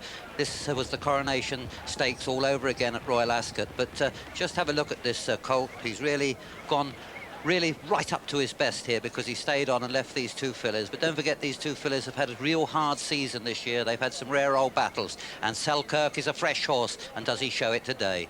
A triumphant wave from Ray Cochrane as he passes the post, some length and a half in front of, I think, Kuyonga second, with Shadaid third. Selkirk by Sharpen Up, out of Any Edge, who was by Nebbiolo. Winner of 3 of his 8 races. He had an impediment which once it was discovered and settled, has obviously enabled him to return to his sparkling best 2-year-old form. He made a dramatic debut as a youngster at Goodwood, and this is the real Selkirk. He's owned by an American, and there was certainly no disgrace in the way 49er Days ran. He was 5th, I made him, just ahead of the champion European miler for a long while, Hector Protector. Everybody here was hoping to see the sporting effort of the connections of 49er Days rewarded, because games played with horses invariably generate a better atmosphere than those played with sticks and balls, and I think everybody will have been satisfied with the grey and delighted with his performance. But this is a brilliant winner. Brilliant at York, and allowed the stakes once again. There was cut in the ground, and it's been no surprise that this horse has been back from 7-2 this morning to a 2-1 favourite. She beat Pallister on that occasion, and she did it well. She quickened up and went through. As you say, there was a little bit of cut in the ground, not so much as there is today, but she's quite a small frame filly, this, and I think she's going to handle the going really well. So do a lot of other people. She's 9-4 in the betting at the moment. Runs in the colours of Chris Wright in the music business. There in the background is Party Sighted, Paul Kellaway, followed by Fern. Fern was the filly who was unlucky in the Mayhill Stakes, the daughter of Shirley Heights and Free Guess. Free Guess certainly went well with a little bit of cut in the ground, but she was disqualified that day, a Doncaster, having caused interference. She's a half-sister to Shamshir, who won this race 12 months ago. She's still looking for a first win, but what she is, she's bred to see every yard of this mile out today, as you say, by Shirley Heights, out of Free Guess by Be My Guest, and quite a lot of the Be My Guest progeny do like a bit of give in the ground. There she is, she's a nice filly, she looks pretty fit to me, and she's got Lanfranco de Torre in the saddle. You've got really good fillies this year, Luca, including the Nuria filly who won the last race here yesterday. Looked a classic horse. Mystery Play, the other runner with a chance, I think, is already installed in stall 3. Beat Midnight Air first time up at Newmarket, but had a very, very hard race that day. I think Midnight Air will probably beat her this time. Culture Vulture, 9-4 favourite. Midnight Air, 11-4, 3-1 Fern, 4-1 Bar, those three. And I think this is going to be it. Baha Lilies there in the yellow colours, black striped sleeves. Here's Peter. That's it. The rain washing across the course as they jump off. Over on the far side, Culture Vulture taking quite a good hold, and on the near side now, Super Serena takes it up. Super Serena going on from Bar Lilies is coming to join her. Then on the far side is Midnight Air. Just in behind them come Mystery Play, and it's Bar Lilies, the leader now from Super Serena. Then Mystery Play, who's making ground on the inside, and in fact going second. Close to the lead is Party Sighted. But still Super Serena and Bar Lilies. Bar Lilies just about the leader now from Super Serena over on the far side. Steve Cawthon on Mystery Play, very close to the lead, so's Party Sighted. Midnight Air's just in behind them. Coming over now towards the stand side. They're looking for the best ground all the time on this rain-sodden turf, and Bar Lilies is nearest to us, and Mystery Play on the far side. Party Sighted comes next, then Midnight Air and Super Serena, who's lost a little bit of ground. Culture Vulture's in rear with Fern at the moment, and now Mystery Play takes it up. Mystery Play takes it up from Party Sighted. Here comes Culture Vulture with a good run, but a collision there between Culture Vulture and Midnight Air. And still Steve with the advantage, but Midnight Air coming there now to take it up, and it's Midnight Air from Culture Vulture, these two. Midnight Air in the centre has the advantage from Culture Vulture. Culture Vulture putting in a tremendous challenge all the time, but Midnight Air with the advantage. They race up towards the line. It's Midnight Air from Culture Vulture, and Midnight Air wins it from Culture Vulture with third. Mystery Play, 4 came Super Sighted, 5 was Fern, 6 and 7 were Super Serena and Baha Lilies, and so the result of this Brent Walker Fillies Mile, pending the possibility of a steward's inquiry, is first number 4, Midnight Air, owned by Mr. Michael Poland, trained by Henry Cecil and ridden by Pat Edery. Second, number 2, Culture Vulture, owned by Mr. Christopher Wright, trained by Paul Cole and ridden by Richard Quinn. And third, number 5, Mystery Play, owned by Sheikh Mohammed, trained by Barry Hills and ridden by Steve Cawthon. Fourth was number 6, Party Sighted, and here it comes, a steward's inquiry. Culture Vulture and Midnight Air in the interim both get a 16-1 quote for the 1992 1,000 guineas from Ladbrokes, but a steward's inquiry. Richard Quinn was dropped in behind here with the yellow colours and was just coming to win his race nice and smoothly when this incident occurred. You can see up front still Mystery Play, but look to the right of Richard Quinn. You see Pat Edery pulling out there on Midnight Air, gives him a terrific whack, knocks Richard Quinn right into Baha Lilies, an extraordinary knock-on effect which even goes out to Super Serena on the outside, and that, in my opinion, certainly cost Culture Vulture the race because she was travelling very smoothly at the time. Midnight Air by far the bigger filly of the two. I thought that there was going to be a nasty accident here because, as you see, you'll see it again here. Pat's been tracking Mystery Play, and where he goes to get out here, he could see Richard Quinn was going to shut him in, and Richard Quinn actually nearly leaves the saddle on the side. Well, it knocked the filly out of her stride. Just look at the two different sizes of these fillies, because Midnight Air is quite a big filly, as Culture Vulture is quite a bit on the small side, and it's took her a long time to get her balance back again. But this time, Midnight Air's gone for the winning post, but there's no doubt about it, Culture Vulture is making ground on her all the way to the line, Julian. Yes, I think she was unable to recover from that incident. She was travelling really well. She runs on very gamely, but Midnight Air, now running straight, runs on very tenaciously. But that was an incident which completely unbalanced the runner-up, and as Jimmy says, Richard was very lucky to stay in the plate. It's only about a... Here, recording his 6th victory in a row. He moved up absolutely lolling on the bridle as they turned in.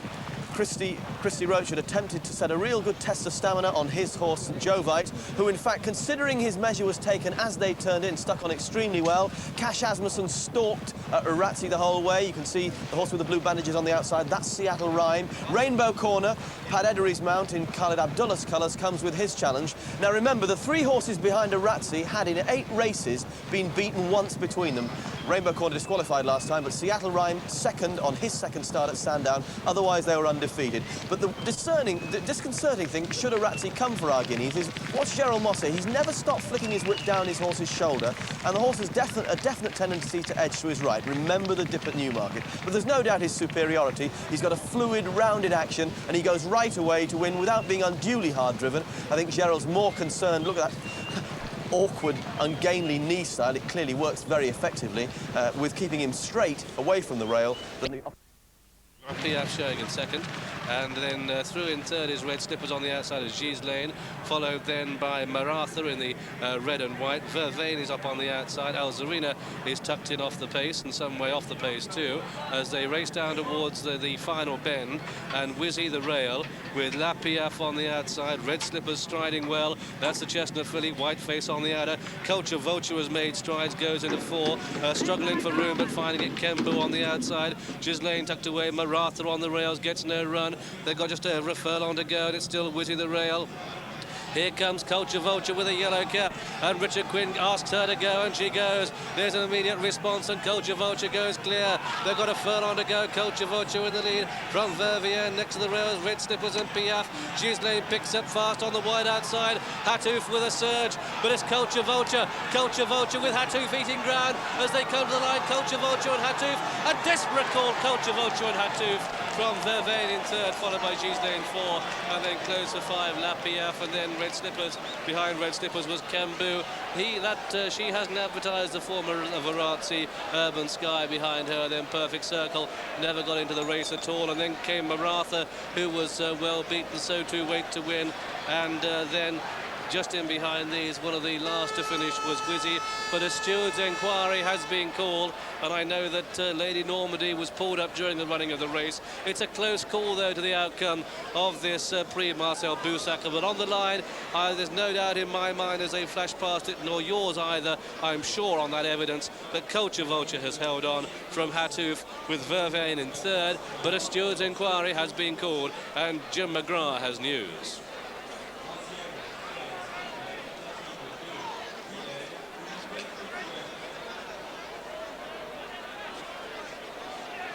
Well, the replays will be interesting here. We're just showing you the finish at the moment. Culture Vulture in front for Richard Quinn, and we think he just hangs on.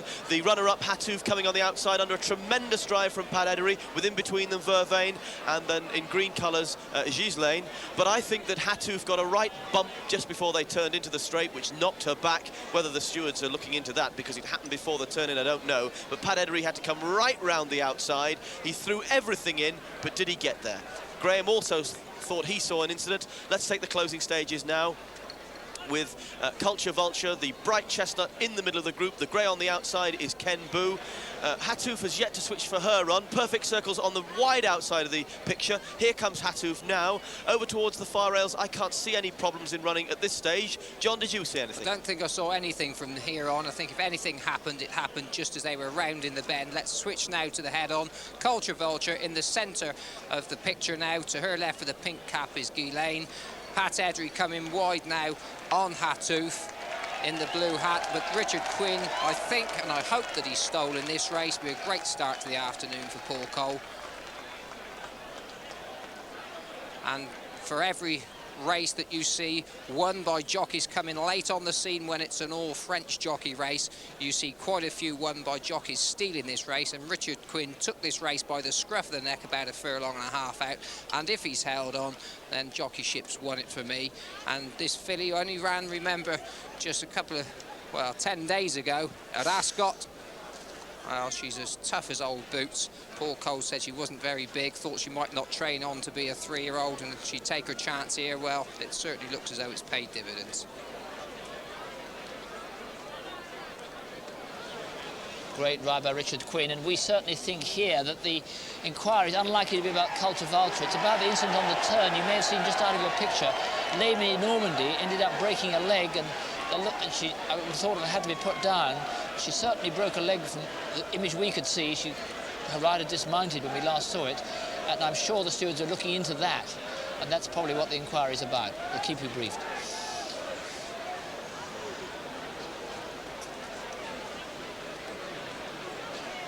I don't think it's you. On the turn, they were all tightened up and the hung broke a leg. And a mighty run there, as you saw, by Culture Vulture. Let's hope she's held on. The Culture Vulture, the last show on the Paris Mutuelle, 3.9 to 1. That was the last show, back down from 8.6 to 1. And it looks as though she's beaten Hatouf, whose last show was 7.4 to 1, with number 13, Vervain, third, sent off at the last show, the 3.6 to 1 joint favourite. That's with Red Slippers, also 3.6 to 1. Returning here is the Culture Vulture. Absolutely magnificent omen, that for Generous in the Arc. Paul Cole has certainly brought one of his horses over in brilliant form. As for Red Slippers, Sheikh Mohammed still without a Group 1 winner in England, France or Ireland this season. That is quite beyond belief, but here is the Culture Vulture. Let's hope in just over an hour or so's time, Generous is in this same winner's enclosure for Paul Cole. Is it? Well, we're pretty sure Culture Vulture's won, but if so, they've actually unsaddled in the wrong place, as far as we're concerned. But, maybe there's a change round. I think you'll see Paul Cole indicating that they're actually in the wrong position. But nothing official at the moment. But you saw what we saw. It certainly looks as if Culture Vulture has broke through. This is their second, third and fourth horses in a row. You can see there. The winner is Normal, as you probably know, out to the left. Anyway, wherever he dismounted, he went past the post in front as far as we were concerned. And in fact, Culture Vulture, she's being rearranged into the Cercle d'Honneur, they call it in France. And what a wonderfully tough filly she is. She got struck into badly at Royal Ascot. That's why she has that thing on her hind fetlock. Steve Horsfall there at her head, used to be apprenticed with Jack Berry, who looks after her. And what a day it is for him. And what a start for the Paul Cole team.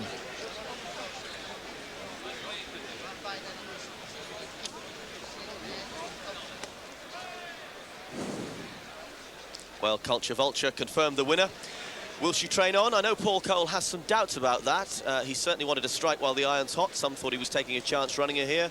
She's by Timeless Moment. The dam will probably be more familiar, or her side of the pedigree, to those interested in that type of thing at home. She's from the family of Zilzal and Polish precedent. She gets a mile really well. She's tough and brave. She must have an each-way chance in the Guineas, provided she makes just average progress over the winter. Yeah, she was well bought in America by Charlie Gordon-Watson, his owner Chris Wright. And he's had quite a lot of good fillies, and they've all begun without actually setting out meaning to. They've all of the good fillies that he's had have begun with C. And Chris Bossel Chrysalis Records. And she'll be a nice filly for him to look forward to. Now to go to the paddocks, Jim. And John, of course, Chris Wright and Paul Cole, two of your tennis partners. I wouldn't mind laying the odds that they're not in much of a state to play you tomorrow. Well, can only improve Chris's game, I think, a few glasses. He'll shoot me for saying that. But she's really has been a good filly, this. If you remember, just before she won the Lauder, there was a lot of talk that she'd been coughing. She actually came up and bolted up in soft ground, and Paul's always said that she'd improved for this step up in distance, finished second behind Marlin in the Queen Mary. And he might be being a little hard on her, thinking that she's not going to train on. She's not got much size in height, but she's certainly well made, taking it all in her stride.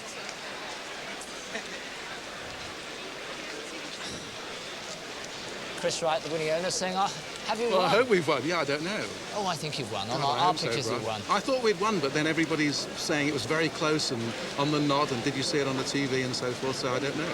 Oh no, I think you've won. We'll hear it now. But tell us about the filly, because she got beat by Marling at Royal Ascot, but you actually thought there was excuses there, didn't you? Well, yeah, we objected, or Richard Quinn objected. She tried to make her run twice, and both times she got stopped, and then she was a very fast finishing second. And I mean, I don't know whether we'd necessarily have beaten Marling over 5 furlongs, but we took a chance running her over 5 furlongs because we actually thought that she needed longer. And her maiden she won was over 6. So we were coming back to 5. Is this the announcement? Let's see what. No. Ringing bells all over the place. Yes. Well, you're used to bells in the record business anyway. Yeah, I know. This is an important bell. Yeah. Now here it comes. Look, do you see? Look. Well, I mean, that's right. It would look like it, wouldn't it? I can't see. It does look as if Richard's ahead of Pat there as you go over the line. I thought. What did Richard say when you came in? He wasn't sure. He was a bit. Here it comes. The numéro 14. Oh, God. I shouldn't mean 14 has ever sounded so sweet. Right. Oh, God.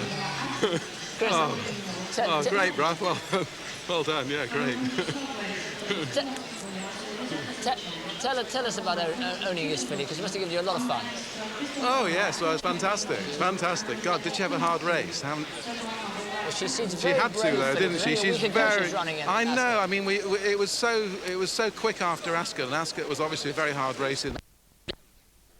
It's the little grey dominating now. Bradon with a rail.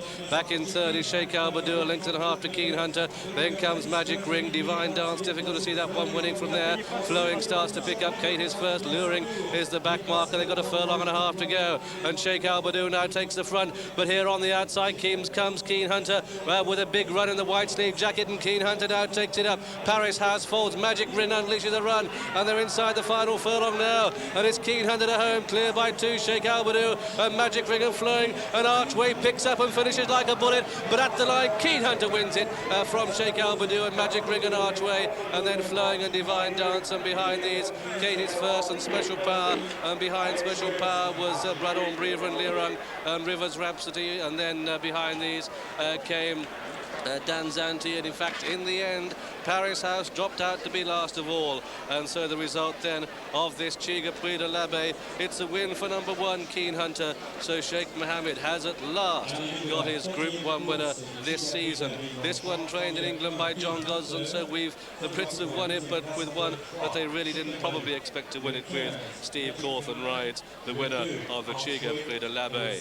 Second, I think we'll find, is number 3 Sheikh Al-Badur, ridden by Alex Scott. So these two horses, both trained at Newmarket, come over to land the old 1-2 here in this 5 furlong dash. Sheikh Al-Badur ridden by Bruce Raymond, and it's a close call for third place, a very close call indeed between Magic Ring and Archway, who there on the right of the picture probably finished best of all, but Keen Hunter has won.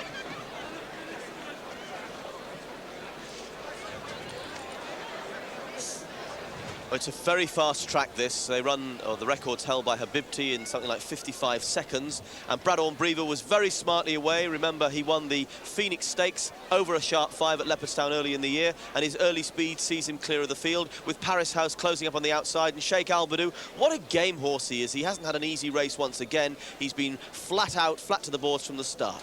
He's run a blinder, and Paris House took a couple of strides to get into his stride, and then he looked really happy going along. You can see the eventual winner there, Keen Hunter, Steve Cawthon, just niggling along, as are all the rest of them. I thought Flowing was going quite nicely at this stage. Magic Ring just beginning to show a little bit of rustiness at this stage. Alan Monroe's given him a crack, but now, as Paris House drops out, Keen Hunter just beginning to take it up now from Sheikh Al-Badur on the right in the white colours. Steve's given him a couple of cracks just to keep him going, and really the interest now is to see what holds on for second place. There you'll see Archway and Walter Swinburne coming late, just a little bit too late, and I think just took 4th place.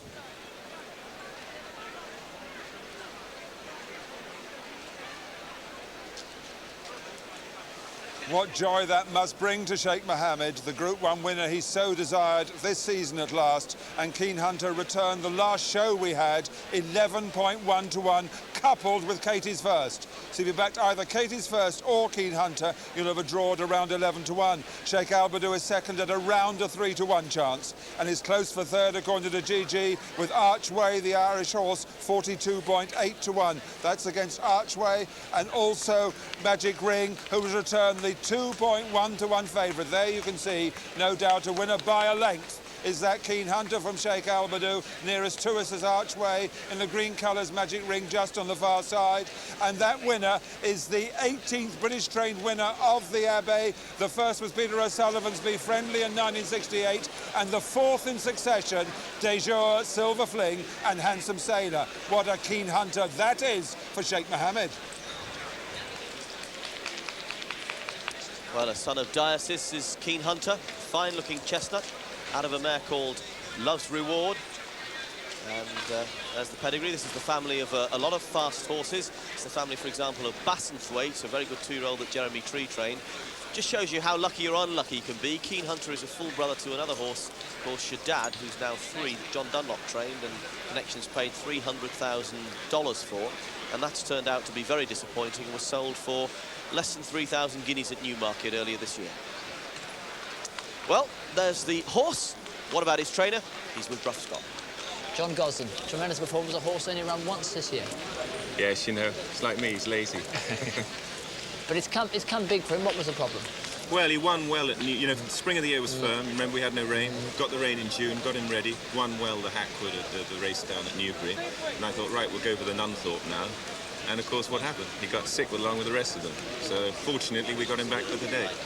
And this was a really tough field. How hopeful were you that you could actually crack it? Well, all the fast horses were drawn on the outside, so I knew I'd get a good lead. It was just a question whether the 5 was too sharp for him. When he took it up a furlong and a half out, I thought the 5 might be too long for him, you know? John, you know, you spanned the Atlantic. El Senor comes over in the arc. How realistic a chance could he have? A horse who actually does come from behind. He's a good horse. He's never, ever in his life run right-handed, and that might be a bigger problem than anything else. The ground, I don't know how he'll handle the ground. It's probably a little dead out there, you know. But running right-handed for him, that just might fool him. He spent his whole life walking, trotting, and racing left-handed. Do you think he can have a realistic shot of a place? I think he might have the class for that, but it's a tall order. And the question that everyone's going through, Generous, can he be a great horse? Or He is a great horse. Even if he got beaten today, he's still a great horse, you know. You saw the way he won the King George. Will he win today? I think he will, yeah. I think he has the class. It's a long year, but they've freshened him, they've handled him beautifully. And I think he's a class horse, and if they come and get beaten here, it never bothers me. It's still a great horse, you know. John, thanks very much. Okay. John, would you stand in training? Yeah, I've got to, yeah, I've got to, yeah, definitely. And there are the band marching past, a magnificent sight. Not everywhere you can have as broad a rank as that, marching down the course. I can't hear what they're playing. Can you?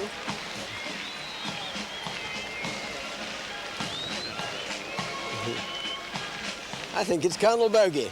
I'm informed by my musical experts that it's Colonel Bogey.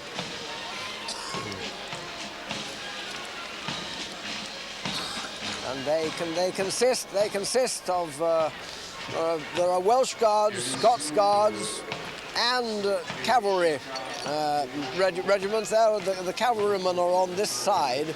They're the 16th, 5th Queen's Royal Lancers.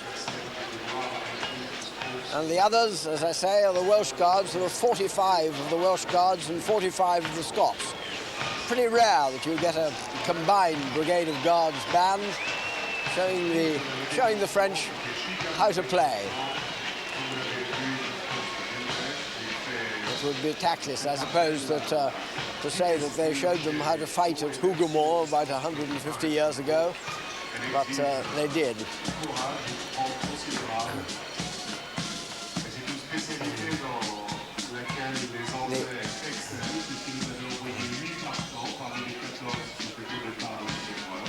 And how about that? There is something that the French undoubtedly do better than us. What fantastic elegance and chic. I really rather fancy that hat myself.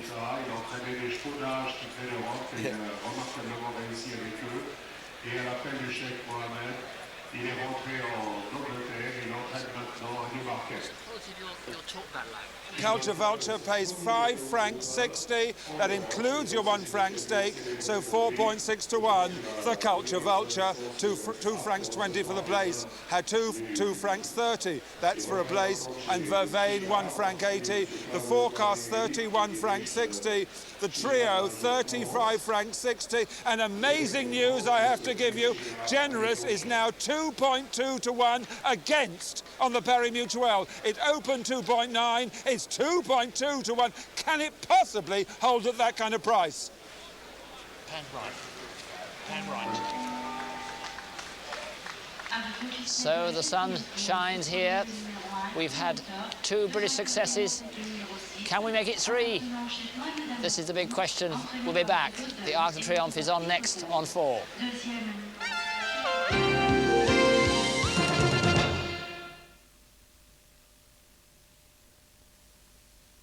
Dear Sarah, what I meant to say was, I love you.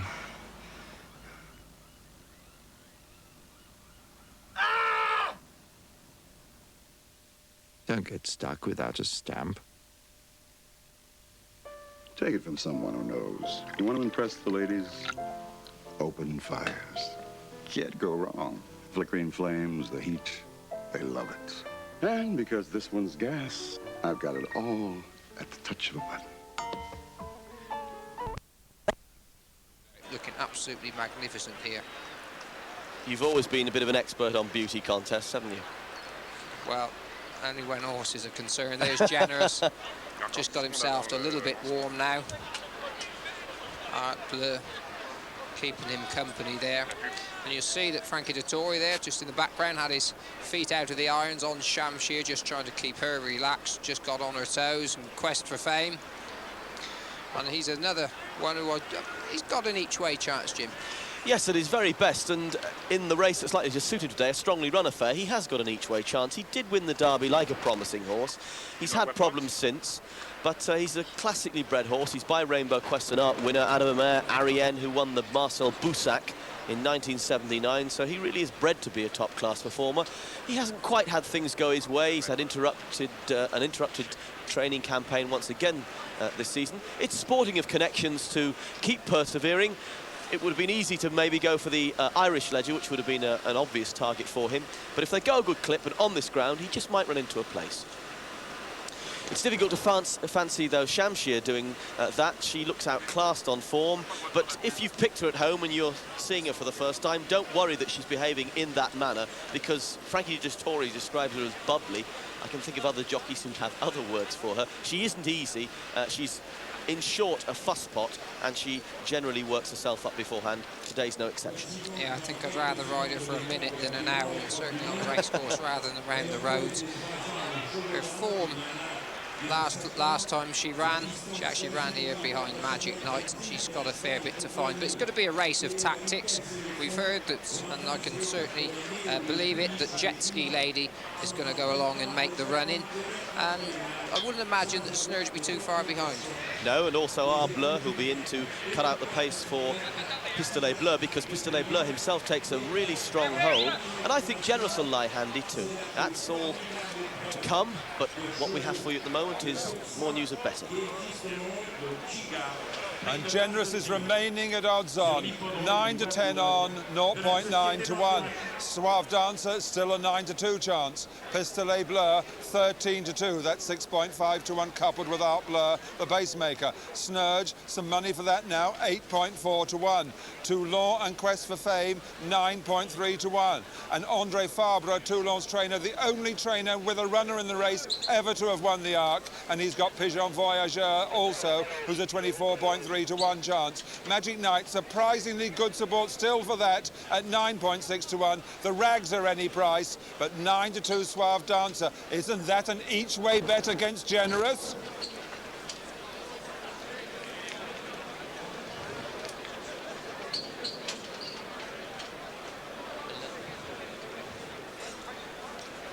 going to be... Generous is going to be drawn 14 right out the wide outside with Jet Ski Lady beside him, Suave Dancer just inside that. And the other one who's going to make the pace, there's Alan Munro. He's just got some sweat on him now, Generous, but you'd expect that. The nervous energy's got to pump, pump, pump inside him because he's going to make that frame really go, but he seems calm, but the energy is pumping inside him, and he's going to need it here. Art Bleu is a pretty good horse in his own right. The leader for Pistolet Bleu, they're drawn 2 and 1, so there's going to be pace on that far side. And remember, you cannot come in from your position unless he drops back behind them, and so Alan Munro's going to have a lot of grass in front of him when they come out. I very much hope he won't drop back behind them. I hope that he'll follow George Bridgen's advice, be up in the first half dozen all the way, if he can, on Generous. I believe that's the way to keep out of trouble. But I heard what John Frankham said about Steve Cawthon not having a care in the world on In the Groove. I quite agree with that. I believe Steve will set off to enjoy himself, ride a non-trying race and come through and possibly beat them all. Anyway, get in the shake-up. The anticipation runs high on days like this. 6 million francs invested, upwards of that, in the Arc de Triomphe. They're getting loaded, binoculars just about to be raised. Snurge, a little bit difficult down at the stalls. He's a big horse, and as you saw, those of you who were watching yesterday will have seen with Zoman, they can be a bit cheeky, some of the colts, and it's a case of being firm with them. And in the shade of the old windmill, or moulin, down at the 1.5 mile start, handlers are doing just that. Magic Knight looks like she'll be one of the last. Here's Graham Good for the 1991 Arc de Triomphe.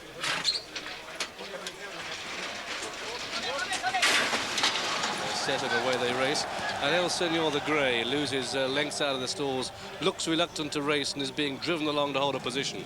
But it's Art Bleu who takes them along by a length. Quest for Fame second, Pistolet Bleu the rail 4, Generous wide in a good position. Jet Ski Lady can't go the pace to lie up there. Then comes Shamshir and Miss Ledge, followed by Pigeon Voyageur, and then Snurgeon in the groove, and Suave Dancer has just 3 behind. Magic Knight is 1, 2 on another, and at a gap of about 6 to 8 lengths, the American runner El Senor not enjoying himself at this stage. But it's Art Bleu the rail with Jet Ski Lady on the outside, Pistolet Bleu the rail back in third. Generous holds a good position 4. These are followed by Quest for Fame 5, and then Miss Ledge the rail in the check jacket 6, Snurge the yellow colours right of picture, Shamshir the white sleeves in behind them, in the groove mid-division, Pigeon Voyageur the black and yellow hoops mid-division, the grey is El Senor, he's last, and Suave Dancers pulled wide as they go down towards the halfway stage, and it's Art Bleu leading by 1.5 lengths to Pistolet Bleu, and Jet Ski Lady has almost given up the unequal task. Generous, the dark green jacket on the outside of Quest for Fame. Generous is striding closer. He's holding a good position as they pass halfway, but it's still the pace that maker Art Bleu leading. Generous wide in second. Quest for Fame, the pink cap third. Next to the rails, Pistolet Bleu 4. Shamshir wide in 5. Miss Ledge 6. In the groove, sweeps past horses to go 7.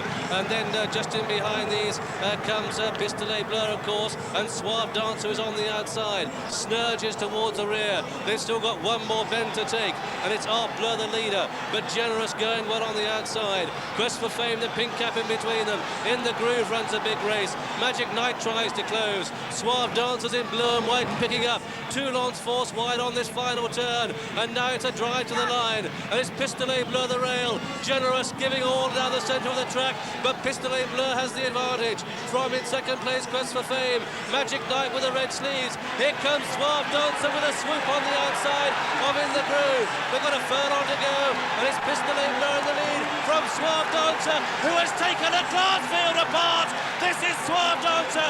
This is a top-class racehorse, and it's Suave Dancer to home now. And it's Suave Dancer from Magic Knight as they come to take the line.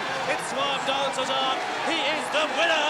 Magic Knight is second. Pistolet Bleu is third. A gap of 4 lengths to Toulon in 4. And then Pigeon Voyageur, followed by In the Groove and Generous and Quest for Fame. And then comes El Senor, followed by Miss Ledge. And then Shamshir, and behind Shamshir was Art Bleu, and behind Art Bleu, Jet Ski Lady, who just couldn't live with them. Neither could Snurge, who finished last of all. And so the result then of this Chica Preda Lark the Triomphe, it's a victory for Cash Asmussen. He has ridden this winner, number 8 on the card, Suave Dancer in the colours of Mr. Henri Chaloub, trained in France in Chantilly by John Hammond and ridden by Cash Asmussen. And this horse, don't forget, this was a top class race. He has beaten winners of 12 Group 1 races. The winners of 7 classics were in this race, and he's taken the race apart. Generous, however, couldn't get into the race. There he is, but a steward's inquiry has been called. Suave Dancer came wide down the outside, and then he swerved, as is his custom, inside the final furlong, but is clear as he drives to the line. But there is our defeated hero, Generous. There is our winner, Suave Dancer. Second horse home is number 14, Magic Night, with a third horse home being number 11, Pistolet Bleu. Well, we're coming round into the straight. This is one of the roughest races I've seen for a long time, and a lot of the trouble is caused by the pacemaker, Bleu, who moves off the rails to give his stable companion, Pistolet Bleu, plenty of room. He's already hampered Walter Swinburne on Quest for Fame before that, and earlier Jet Ski Lady hampered Walper. Now watch Pigeon Voyager, who tries to come between Alan Munro. He's short of room at the minute. It really is a bit of a shenanigans there. I don't think the winner, Suave Dancer's involved. I can't see Magic Night at the minute. There she is with the noseband looking for room. You see Pigeon Voyager's jockeys had to snatch up, and round that final turn nobody was doing anybody any favours. Yeah, Freddie. Suave Dancer goes clear and swerves across, but he's always done that. I don't think he causes any trouble. Here he goes now. Steve Cawthon right behind him. You see Steve hasn't had to stop riding, and he's a couple of lengths clear at this point. Yeah, he's quickened up well away from the others. Neither of them have had to jink or stop riding. He quickened up like a good horse. And it's left the filly with the noseband. She's run on to take second place, run a tremendous race. And the horse who benefited from Art Bleu coming off the rails, Pistolet Bleu, ran on to take third place. Toulon, I thought he ran a blinder. He ran on to take fourth spot. And it's not the first time that pacemakers used by the Wildenstein team, I'm not meaning it from a sour grapes point of view, from everybody, French, English, Irish, whatever challengers in the race have done this in an Arc de Triomphe, and you simply cannot pull wide on a in a top-class race where there are a lot of horses. You've got to hold your position, and if Pistolet Bleu had been hampered, well, then too bad, he was following a horse. But Art Bleu definitely pulled off and caused a lot of trouble. But down now to the closing stages. Let's concern ourselves with the winner. Cash Asmussen rates him a great horse. He has a rush. He said he was going to sit in the catbird position and pounce. He pounced. He went clear. There's little Magic Night coming through to take second place from Pistolet Bleu. You can expect some press conference when Cash goes in to meet the scribes and his connections. The hyperbole, the allegory, it'll all flow. Cash said he'd class. Cash said he'd rush. And he's shown just how much. Is doing so. Through on the rails is Musicali, and then showing third Pearl Angel. 4 is Mystery Play. Blue Jacket, Stripe Cap, the rail, the filly with the noseband is Mathael, and they're leaving Be My Everything behind, who went to post a little bit scratchily, and she's just being outpaced and outclassed in this Group 3 race. And at the end of the first quarter mile, it's Snow Forest and White Cap, Musicali, with Mystery Play on the left. That's the starred cap.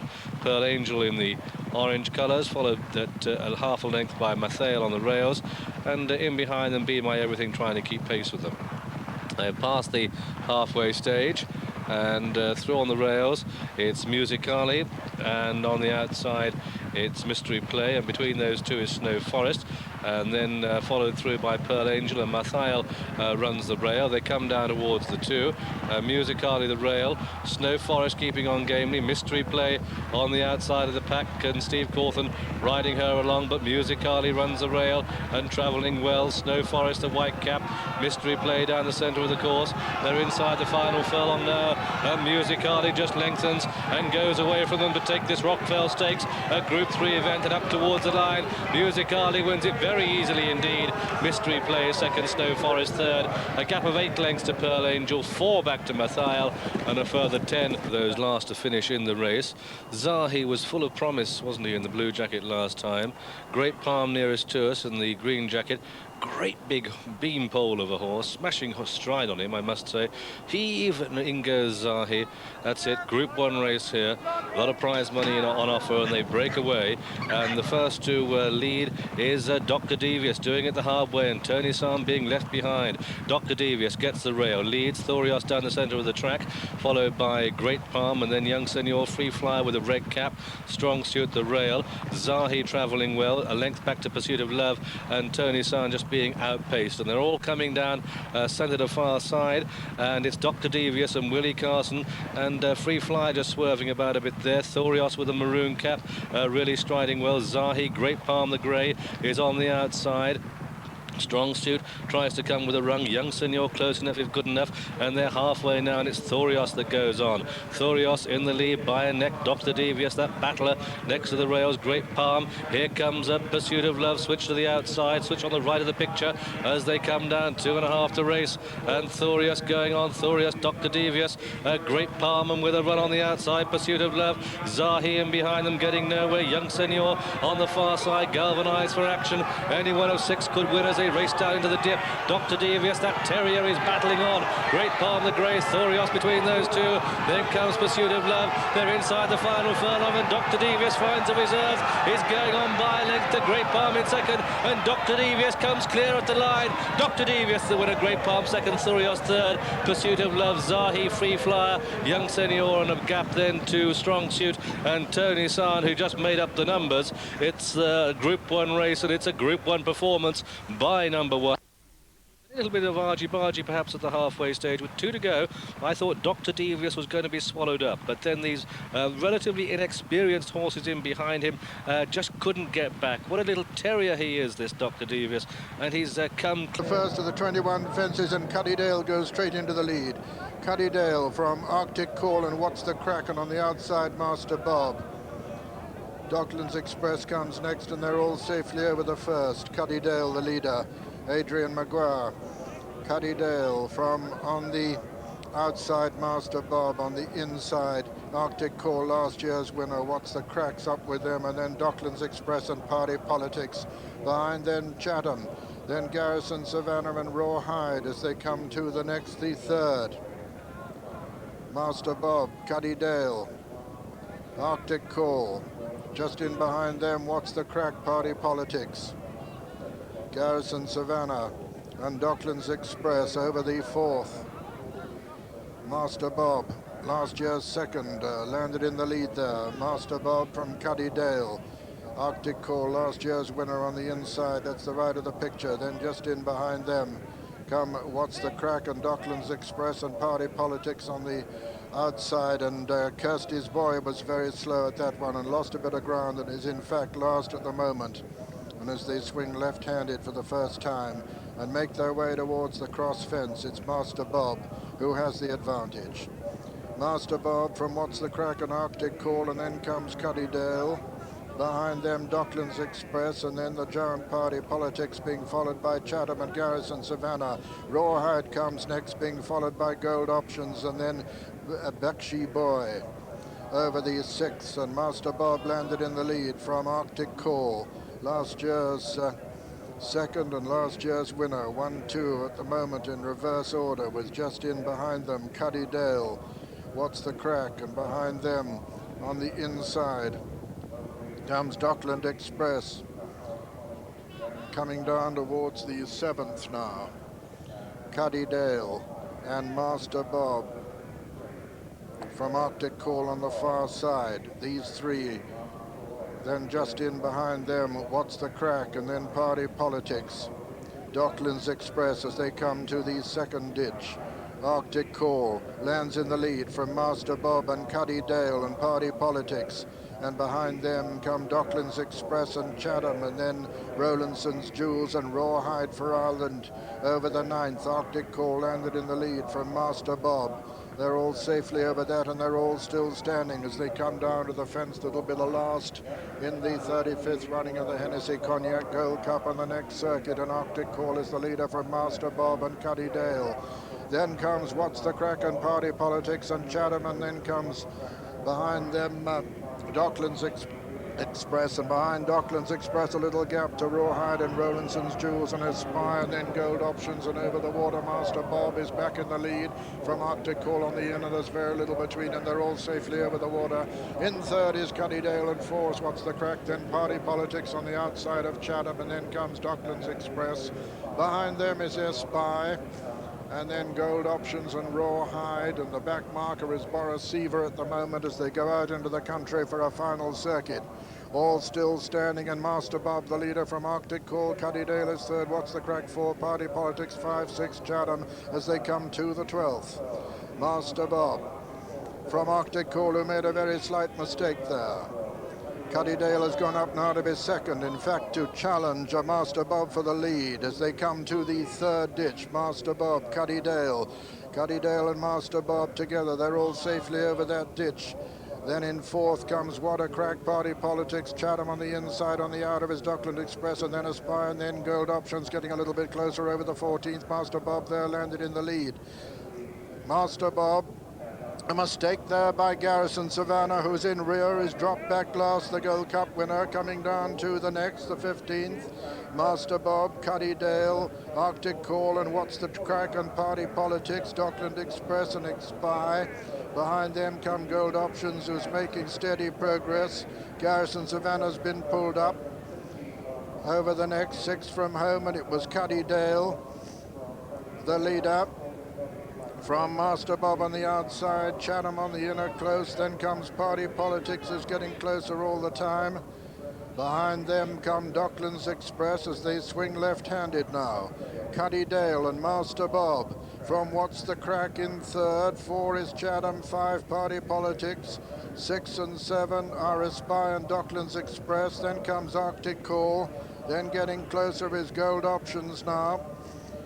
5 from home, and as they come to the 5th from home, Cuddydale is going to land in the lead. It's Cuddydale who lands over it in the lead.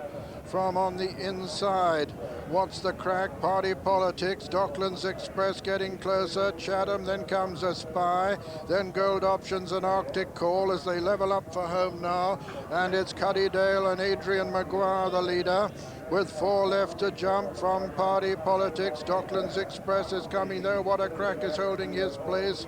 Gold Options is trying to get closer, coming down to the next, and Cuddydale landed in the lead there, and it's Cuddydale from What's the Crack, and over on the far side, Chatham running well, and Docklands Express on the near side. The final ditch, 3 from home. Cuddydale lands in the lead. Chatham, though, just headed him at that run, and it's Chatham on the far side. Arctic Call's been pulled up. Docklands Express is coming there strongly. What's the Crack's holding his place over the second last. Chatham landed in the lead from What's the Crack and Party Politics. And just in behind Party Politics is Docklands Express, and Party Politics now the challenger to Chatham. Chatham and Peter Scudamore on the far side going to land 2 lengths in front. Chatham jumps to the left but lands clear. Party Politics second and Docklands Express third. Racing into the closing stages, and Chatham is holding Party Politics with Docklands Express third. It's Chatham the leader from Party Politics and Docklands Express, and that's how they're going to finish in the 1991 Hennessy. At the line, Chatham is the winner, and Party Politics is second, and third is Docklands Express. It's a close thing for 4, with What's the Crack 4 ahead of us by 5, 6 Cuddydale, 7 was Boris Seaver, and then 8 came Kirsty's Boy. And so the result of the 1991 and 35th running of the Hennessy Cognac Gold Cup is first, number 4, Chatham, owned by Dr. B. Nolan, trained by Martin Pipe and ridden by Peter Scudamore. Second was number 6, Party Politics, owned by Mr. David Stoddart, trained by Nick Gaisley and ridden by Andy Adams. And third was number 3, Docklands Express, owned by Mr. R.H. Baines, trained by Kim Bailey and ridden by Anthony Torrey, with fourth, number 11, What's the Crack. Another magnificent training performance by Martin Pipe, and what a ride from Skew. Always tracking through on the inside, travelling well. Look at him in the blue colours, moving up on the inside of Cuddydale, who'd taken it up 1.25 miles from home.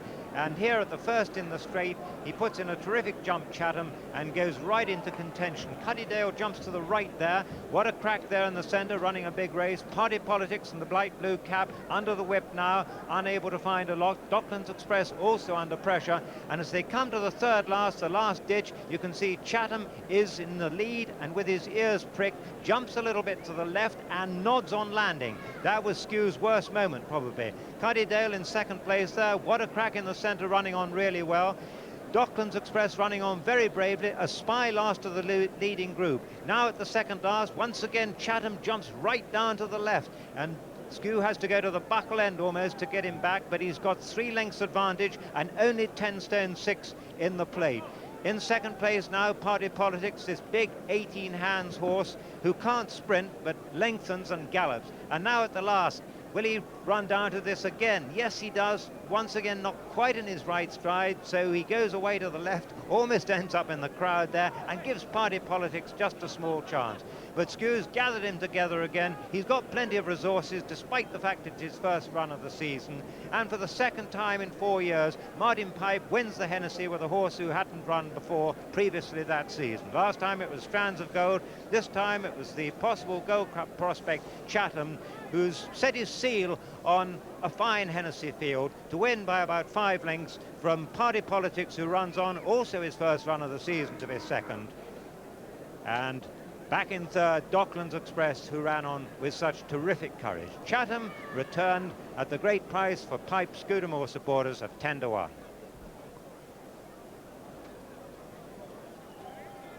So Peter Scudamore returning on his 30th Newbury winner in the last 5 years, and what a winner to achieve that total on. Won it, as Julian said, in 1988 for the stable for Martin Pipe on Strands of Gold, and he's won it this afternoon by 4 lengths, with 7 lengths separating second and third. Chatham now winner of 7 of his 17 races. They went to post, these 15 runners, winners of 115 races between them. And this is the hero of the £37,462 to the winner prize, with his great enthusiast of an owner. Dr. Nolan leading him proudly. This ginger hair shaking in the breeze. A tremendous crowd here this afternoon to acclaim a splendid performance. Cracking good run by the giant Party Politics, the tallest horse, and his 26-year-old rider Andy Adams, who was looking for the greatest win of his career. There he is to the left of the picture, and what a fine ride he gave him. Andy, who's suffered a chapter of accidents. He'd fractured about every breakable bone in his body and only came back recently. What a triumph that would have been for him. But my goodness, no disgrace in defeat. No disgrace in defeat either for Docklands Express, who looked for a moment as though he might get off the 13 mark. He's the winner of 13 of his 34 races, and he's been in the first 3 now for 25 of his 35 races. So great credit to him too. The result, once again, first Chatham, second Party Politics, third Docklands Express, fourth What's the Crack. The starting price. Royal Derby goes straight into the lead from Nomadic Way and Ruling. Royal Derby from Nomadic Way, the 1-2 in the fighting fifth from Ruling. In comes Fidway with the back marker, Oh So Risky. Declan Murphy not hanging about in front on Royal Derby. Richard Dunwoody keeping close tabs on him, Nomadic Way, as they race towards the next flight. Over the second, Royal Derby from Nomadic Way, a gap then to Ruling, and then Fidway, and finally Oh So Risky. And they begin the run uphill, and they're sure not hanging about. Royal Derby from Nomadic Way, gap 4 or 5, 6 lengths to Ruling, gap of a couple to Fidway, and Oh So Risky the back marker. of the quintet as they swing left-handed, begin the run downhill. Royal Derby from Nomadic Way, gap still to Ruling, the horse who was third in the champion hurdle as a novice, and then Fidway and Oh So Risky, the Triumph hurdle winner, the back marker. Little between the two leaders here as they come to the third. Nomadic Way, Royal Derby, then Ruling, Fidway, and Oh So Risky. Come down towards the fourth of the 8 flights. Royal Derby, Nomadic Way, Ruling, Fidway, and Oh So Risky.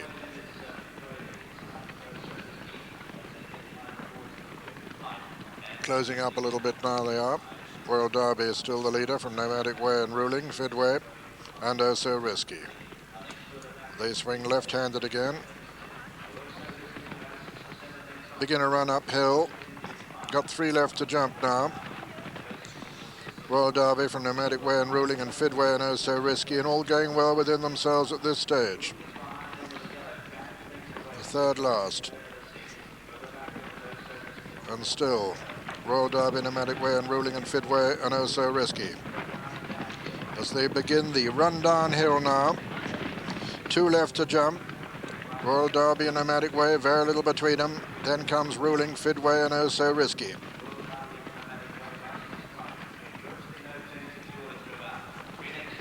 Royal Derby has the inside advantage from Nomadic Way towards his outer. Then Ruling, Fidway going well in behind him, and so's Oh So Risky, by far from out of it. Coming down now towards the second last. Royal Derby to the right, Nomadic Way towards the left. Royal Derby landed half a length in the lead there from Nomadic Way. Fidway just pecked slightly on landing. Nomadic Way, the first to go for his stick is Richard Dunwoody. Declan Murphy bidding for a double on Royal Derby, seeking to confirm the Newcastle form. There's very little between the two as they race towards the final flight. Oh So Risky is getting closer all the time towards the stand side. Royal Derby on the far side, Nomadic Way and Oh So Risky on the near side as they come to the final flight now in the Beulah. And Oh So Risky is the challenger to Royal Derby, and Royal Derby lands in the lead from Oh So Risky on the near side. Royal Derby, Nomadic Way is fighting his way back. Oh So Risky on the near side. Here comes Fidway over on the far side too. Royal Derby from Nomadic Way as they race up towards the line. Royal Derby holding Nomadic Way as they come to the line. Royal Derby's going to win it. At the line, Royal Derby is the winner. Nomadic Way is second.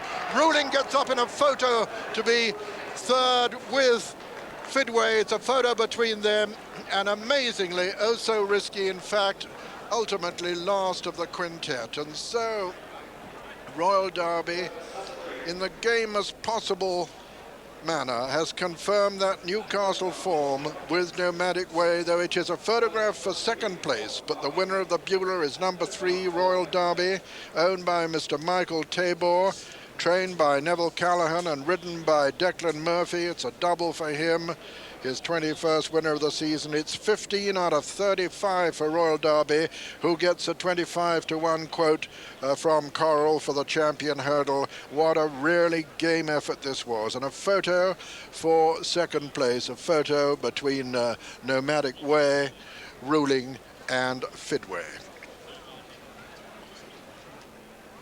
Well, what a fantastic race this was. And Fidway at the back here still had as good a chance as anything at the second last, but he's missed it. There he is rising now.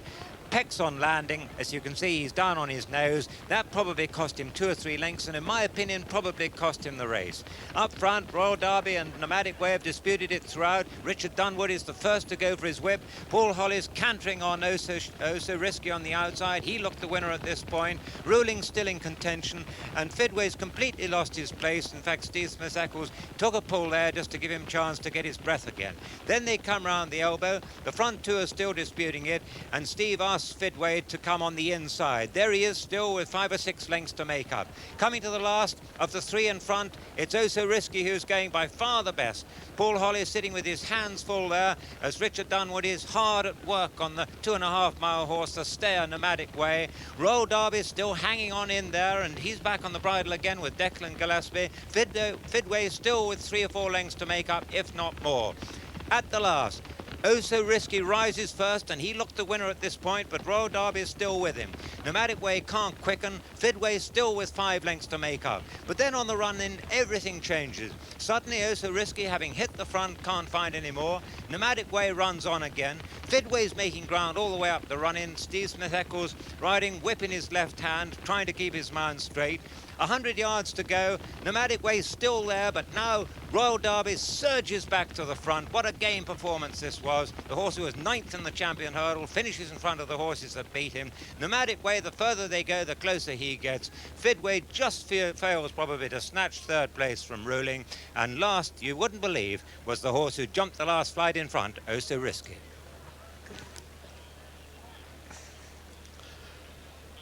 Royal Derby by Derrylin out of Royal Birthday by St Paddy.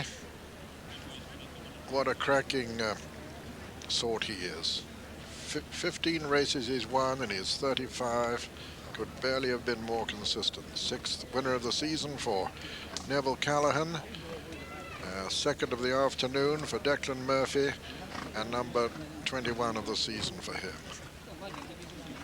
And as I said, he gets a 25-to-1 quote from Coral for the champion hurdle, in which Nomadic Way, who I think we'll find was 2nd all right, has twice been runner-up. Here comes the outcome of the photo. 2nd, number 2, Nomadic Way. 3rd, number 5, Ruling, the fastest finisher possibly of the lot. And 4th, number 1, Fidway. And the starting price is as follows. First, number 3, Royal Derby, 9-2. Second, number 2, Nomadic Way, 7-4 favourite. Third, number 5, Ruling, 9-2. And we'll be back at Cheltenham at around 1:50 for the big race of the afternoon, the Gold Cup Chase. We've got World Cup skiing coming up, but just made a few minutes ago the draw for the quarter-finals of the Rumbelows Cup. Here it is, and just look at that last match there. Leeds United against Manchester United, 1st and 2nd in the league. Elsewhere, it's Spurs against Norwich City. Then all the alternatives, Swindon or Crystal Palace against Nottingham Forest or Southampton. Peterborough, the Giant Killers against 2nd Division Middlesbrough. And Leeds against Manchester United, a repeat of last year's semi-final, which Manchester United won before being beaten in the final. And all those matches being played the week commencing the 6th of January. Draw for the quarter-finals of the Rumbelows Cup just made a few minutes ago. Now, winter's here, and that's underlined this afternoon at Val d'Isère, the first World Cup downhill of the new season. The Winter Olympics just a couple of months away, and the mountains around Val d'Isère are prime Olympic location. So David Vine is the commentator as the World Cup season gets underway. Well, the first news of the season is good news. We have blue sky, sunshine and snow. Some of the snow is real, some is artificial, but we're off and running on schedule. Well, Val d'Isère, of course, is going to be the home of the men's alpine events in the Olympic Games in February, and they've built a new and very different type of course at the other end of town from Ladbroke, the traditional World Cup run where we are now. We've had a virtual invasion of British ski fans here. As for the betting, well, that's on Franz Heinzer of Switzerland, the reigning World and World Cup champion. But the first race of the winter has often been unpredictable. We'll see. Peter Bernsberger away. Silver medalist in the Olympic Games of Lake Placid in 1980, who won here in 1979. From the top, a chance to tuck and a few easy swinging turns before it gets much more difficult.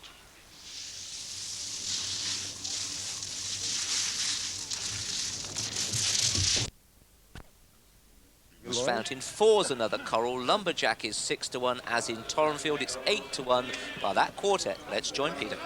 No, that's it, under orders. No.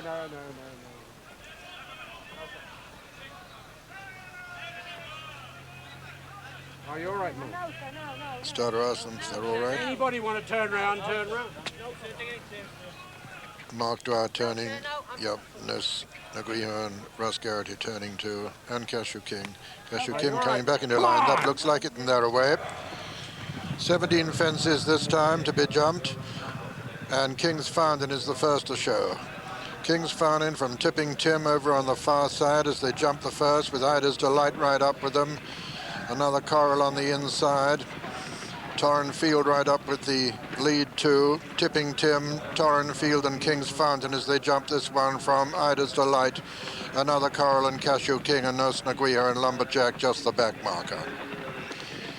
Quite tightly packed as they come to the third with Tipping Tim just the leader from Torrenfield on the inside. Ida's Delight third, four is No Snaguia. Then comes King's Fountain and behind him Cashew King, another Coral and Lumberjack. They run downhill with Torrenfield and Tipping Tim disputing it from Ida's Delight and No Snaguia on the outside of King's Fountain. Then comes Cashew King, Lumberjack, and another Coral. And they're going a good clip in this AF Budge Gold Cup, in which another Coral is seeking to become the first since Pegwell Bay to complete the Mackerson-Budge double. Tipping Tim at the fourth, lands just in the lead from Torrenfield and Ida's Delight, little between the three. No Snaguia is close behind them. Then comes Cashew King, King's Fountain on the far side, another Coral and Lumberjack, and pretty closely grouped still as they jump the fifth. Torrenfield and Tipping Tim and Ida's Delight, these three disputing it, ahead of No Snaguia. Then Cashew King, King's Fountain being tracked by another Coral. Lumberjack still just the back marker. Over these six, Torrenfield, Lanny just in the lead from Tipping Tim, and on the far side King's Fountain, on the near side Ida's Delight, and then No Snaguia, then Cashew King and another Coral and Lumberjack over the seventh, and still Torrenfield and King's Fountain. Then Ida's Delight and Tipping Tim, another Coral on the inside, No Snaguia with between horses, Cashew King, and finally Lumberjack. Begin to swing left-handed now to go down into the country. King's Fountain the leader. From Torrenfield on his outer, and then Tipping Tim, and other Corals moved up on the inner. Ida's Delight close, No Snaguia, and then Cashew King, and finally Lumberjack. Over the eighth, King's Fountain and Torrenfield, and Cashew King will fall there. Cashew King has gone at that one. Coming down to the water, number 9. And King's Fountain the leader from Torrenfield, Tipping Tim. Then comes Ida's Delight, another Coral going the shortest way on the inner, and this is the first of the ditches with King's Fountain the leader from Torrenfield, Tipping Tim and another Coral. King's Fountain lands over that ditch. Lumberjack made a bad mistake at that one and lost ground. Trevor Wall's up all right after his fall with Cashew King over the 11th, and King's Fountain landed in the lead there from Torrenfield, another Coral. Then Tipping Tim and No Snaguia and Ida's Delight, who's lost ground, and Lumberjack is being pulled up, and they're coming to the final ditch. 6 from home, and King's Fountain is a good 2-length leader. From Torrenfield and another Coral, and Tipping Tim and No Snaguia on his outside, and then Ida's Delight. And these are the only ones left in it now as they jump the fence at the top of the hill. King's Fountain, 5 from home, a good 2-length leader from Torrenfield and another Coral, and then No Snaguia as Tipping Tim makes a bad mistake. Ida's Delight has got a lot to do from where he is, and King's Fountain, the top weight, is still cruising in front by 3 from Torrenfield, by 2 from another Coral, who's a length and a half up on No Snaguia. 4 from home this, and King's Fountain jumps it clear of Torrenfield. Behind Torrenfield is another Coral. No Snaguia made a slight mistake there, coming down now to the next. This is 3 from home. Torrenfield is the challenger now, the closest challenger to King's Fountain. King's Fountain lands in the lead from Torrenfield and another Coral, and then Ida's Delight, who's moved into 4th. No Snaguia 5, and 6 is Tipping Tim, racing towards the home turn. Anthony Torrey on King's Fountain is the clear leader from Torrenfield, with another Coral trying to make ground towards the outside, coming down now towards the second last in the Budge Gold Cup, and now another Coral is the challenger to King's Fountain. King's Fountain from another Coral, Anthony Torrey from Richard Dunwoody as they jump the second last, and it's King's Fountain from another Coral under pressure on the near side. King's Fountain over on the far side. King's Fountain still has a length and a half advantage as they jump it. King's Fountain lands in the lead from another Coral. Third, Torrenfield racing into the closing stages. King's Fountain from another Coral, Torrenfield, and then Ida's Delight. King's Fountain is going to win the Budge Gold Cup in great style under Anthony Torrey to get him off the 13 mark. King's Fountain is the winner. Second is another Coral. Third third is Ida's Delight, and 4 Torrenfield, and 5 Keen Tipping Tim. They're the only finishers, and so the result is first number 1, King's Fountain, owned by Mr. E.J. Banks, trained by Kim Bailey and ridden by Anthony Torrey. Second was number 2, Another Coral, owned by Mr. Michael Dealey, trained by David Nicholson and ridden by Richard Dunwoody. And third was number 4, Ida's Delight, owned by Mr. Alistair Charlton, trained by him and ridden by Brown Story, with fourth number 5, Torrenfield, and King's Fountain getting a 12-to-1 quote from Ladbrokes, from 20-to-1 and from 20-to-1 to 14-to-1 with Corals. This was a magnificent performance by King's Fountain, who grabbed the race a mile out, was never headed after that, led by a length and a half from Torrenfield and Another Coral at the third last. There were only 3 horses in it from a long way out, and very soon only 2, because Torrenfield came under the whip but could find no more. Anthony Torrey's made plenty of use of this horse's stamina, and he's kept on galloping all the way up the hill. Coming round to the second last now, ears pricked, he goes quickly 3-4 lengths clear from Torrenfield, and here comes the challenger, Another Coral, who just for a moment looked to say he was going to make a real race of it, and he comes into the second last and closes the gap to about a length. A beautiful jump for Richard Dunwoody here, 1-2 up, and he's in with a chance between the last 2. But Anthony Torrey's got so much horse beneath him, 11 stone 10 it might be, but he's still on a good handicap mark, gives his horse 1 smack. Richard gets his horse beautifully balanced at the last again, asks him to come up, which he does most beautifully. That jump gave him a chance if there was any lesser horse than King's Fountain in front of him. But King's Fountain's a bit special, and he's found another gear on the run-in, and far from closing the gap, Another Coral, he finds the winner, the top weight, going away 4-5 lengths clear for a magnificent performance, adding this to the H&T Walker Gold Cup and fulfilling the opinion of his trainer, Kim Bailey, that he's a serious Gold Cup contender. So King's Fountain wins his 2nd major prize of the season, his 6th success from his last 7 runs. Here now, the starting prices. First, number 1, King's Fountain, 7-4 favourite. Second, number 2, Another Coral, 4-1.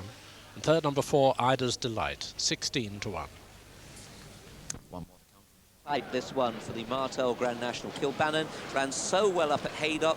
He was third there and loves this ground, stays forever. Trained by Chris Trightline for a huge syndicate of very enthusiastic people.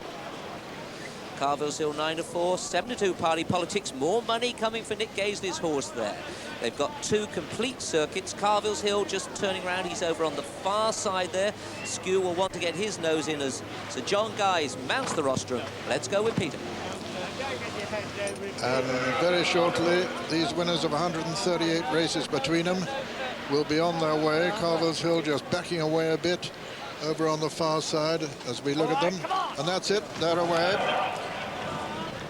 And as they run downhill, Carville's Hill on the inside takes it up in the early stages under this big weight, whether Peter Scudamore likes it or not. Carville's Hill goes on from Weenish and Kilbannon and Cool Ground with a Quillifer on the outside, then S&S and Party Politics and Twin Oaks. And behind them, Zeta's Lad and What's the Crack? And the wide of the West Awake over on the far side. Kildimo's just the back marker. And Carville's Hill is leading him under top weight, and a weight that hasn't been carried to victory in this race for many, many years. He's got a 4-length advantage over Weenish on the inside of Kilbannon and Twin Oaks, and then Cool Ground and S&S as they come to the first of the 22 fences in the Coral Welsh National. Carville's Hill lands clear of a Quillifer, his stable companion, who goes second now ahead of Weenish on the inside, then Twin Oaks and Kilbannon, and behind them S&S, and over the first ditch Carville's Hill lands clear of a Quillifer, and they're all safely over the first ditch, with making a slight mistake in rear Mr. Ed. Coming to the third and jumping the third, and all safely over it with Mr. Ed the back marker. Carville's Hill the leader as he comes now to the water. Number 4, Carville's Hill from a Quillifer and Weenish and Twin Oaks, and behind them S&S, behind S&S Cool Ground. Then comes Kilbannon and Party Politics. Another mistake there by Mr. Ed in rear, and Carville's Hill still bowling along at the 5th in the lead. Carville's Hill Carville's Hill lands clear of Twin Oaks, who jumps it second. Then in third is Aquilifer. Echerness well up there with Weenish also. And behind them, Kilbannon. Over the sixth, Carville's Hill landed clear of Twin Oaks, who jumped it second. Aquilifer third, and Weenish 4 and 5, Kilbannon, and 6, Echerness, as they begin to swing left-handed. And this is a very fast gallop for a distance of 3 miles 6. Can Carville's Hill possibly maintain this pace? He's a long way clear already, and very unusual to see a horse with this weight at this stage of the race so far clear of his rivals, with Twin Oaks second and Weenish third, and Aquilifer 4 and Cool Ground 5 and 6, Echerness. As they swing left-handed now into the straight on the first circuit, and Carville's Hill a long way clear of Twin Oaks, Aquilifer, Weenish on the rails, Kilbannon right up there behind him, and then comes Echerness and Party Politics. As we see Carville's Hill come to the 7th of the 22 fences and jump it clear of Twin Oaks. Aquilifer, Kilbannon, Cool Ground, Echerness, and Party Politics. This is the second of the ditches. And Carville's Hill clear of Aquilifer and Twin Oaks. Kilbannon, Echerness on the far side, then Party Politics. Over the 9th. Carville, he just met that slightly wrong, but it didn't interrupt his impetus in any way. As he comes down to the fence now, that'll be the second last on the next circuit. Carville's Hill jumps the 10th ahead of Aquilifer and Twin Oaks together, with Kilbannon behind them, then Echerness and Party Politics and Weenish. Then comes Cool Ground, and then Zeta's Lad. Carville's Hill clear of Twin Oaks, Aquilifer, Kilbannon, Echerness, Party Politics, and then comes Cool Ground. So passing the winning post with another full circuit in the Welsh Coral National. It's Carville's Hill, they're all standing. Twin Oaks second and Aquilifer third, close between them, and behind them come Echerness and Kilbannon, and then Party Politics. Then Cool Ground, then Boris Seaver, who's made quite good ground from the rear. Then comes On the Twist. Behind On the Twist, towards his outside, is the West Awake. Kildimo is still the back marker. Carville's Hill is still the leader by 6 to 8 lengths as they swing uphill and go out into the country for another circuit, with Twin Oaks second and Aquilifer third, and Echerness 4, 5, Party Politics, and 6, Kilbannon on the outside. 7 is Boris Seaver, and 8 behind them, Cool Ground, a former winner, and then On the Twist getting a little bit closer all the time. So they level up towards the next fence now. This will be number 12, with Carville's Hill a long way clear. Comes to number 12. Well over it. From Aquilifer second is stable companion. Echerness for the Pittman stable has moved into third. In fact, going up to be second. Then Party Politics, who's improved into fourth. The leader jumps the next, the third ditch clear of Echerness, who's second. Third is Aquilifer. 4 is Party Politics, being chased along now by Andrew Adams. Kildimo has been pulled up. Weenish has been pulled up. Echerness is the one who's going strongest of the pursuers at the moment. Chief Ironside has pulled up as well, coming to the water. Is he getting tired? He jumped out a little bit tired, Carville's Hill. Echerness is getting closer to him all the time. Aquilifer also. Twin Oaks has been pulled up. Party Politics is back in fourth. Bonanza Boy, the former winner, has moved into 5th place now as Carville Hill's jumped that one clear of Echerness, Aquilifer, Party Politics, and then Bonanza Boy. The old horse, 11-year-old, still getting closer, but Carville's Hill the leader, right over on the far side now.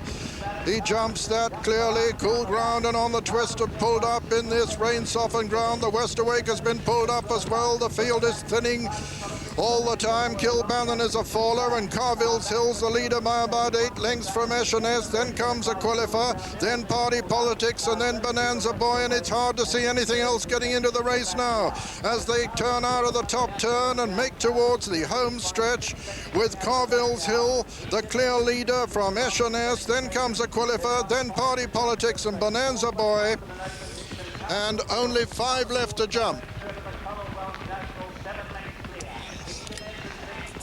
So, into the straight, Carville's Hill is clear of Echeniers. Then comes Aquilifer. Then Party Politics and Bonanza Boy.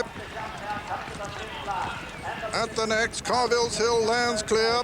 Echeniers only just coming to the fence. They're coming to the final ditch now.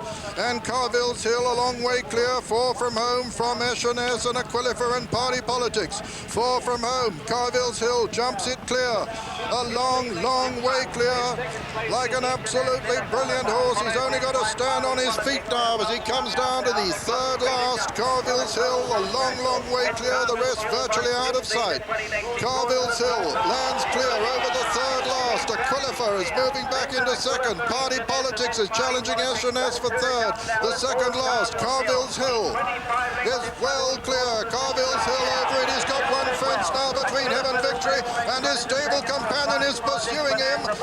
Aquilifer, but he's just got to jump at Carville's Hill to become a red-hot favourite for the Gold Cup. Carville's Hill jumps it clear. He's won it.